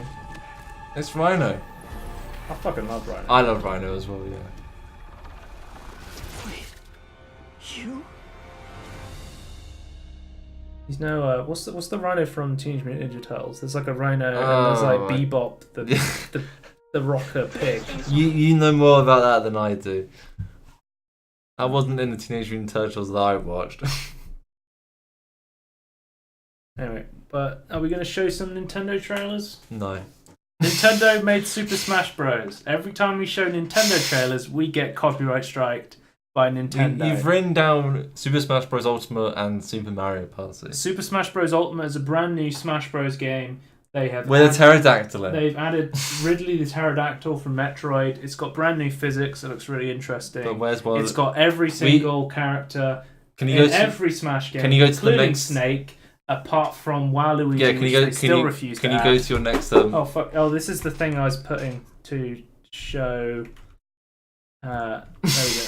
This is what we was going to show while we talked about Smash What? Bros. Because they refused to You add friends- Waluigi to this day. I dropped my bottle. Oh, okay, right. I thought you threw something more expensive on the ground, like your phone or something. But Add Waluigi, Nintendo. Waluigi is my main. Please add them. I honestly don't care about. I honestly don't give a shit about Waluigi. He's such a one-dimensional shit. That's character. why I like him. He's I know lanky. people are so outraged about this guy. He's just the opposite of Luigi. Yeah. Like Wario's actually interesting. He's like got an actual story where he's like a treasure hunter. And he actually has traits where he goes and he hunts treasure and he doesn't give a shit about anyone. He just wants money. Waluigi is the opposite of Luigi, who is just a taller Mario. And Waluigi's even taller. You've diluted the character so much that it comes to Waluigi, whose main character trait is going wah ah ah ah. What's better than that for a character in That is his Smash only Bros? character trait. Yes, that's all I want. Okay, well, Super Mario Party, Super Mario Party 11 is coming back as well. They just show that off. It does look pretty good. It looks like it's coming back to classic Mario Party games.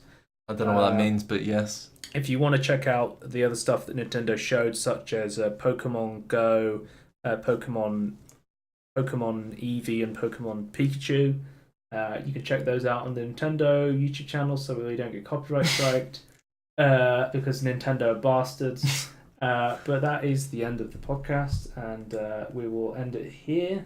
The long one, 2.5 hours, I think, almost. It's the longest one we've had in a while. Yeah. So you can check us out as always and everything in between podcast on YouTube, twitch.tv/Scorn. We will be live streaming the podcast every 2 weeks. We missed a week this week because of E3. We will be back next week and back on our usual schedule. We have some stuff to as get always, If you want to keep updated on everything going on in the podcast or my life or Tony's life, check out @Score2000 on Twitter. That is the end. Goodbye. Bye.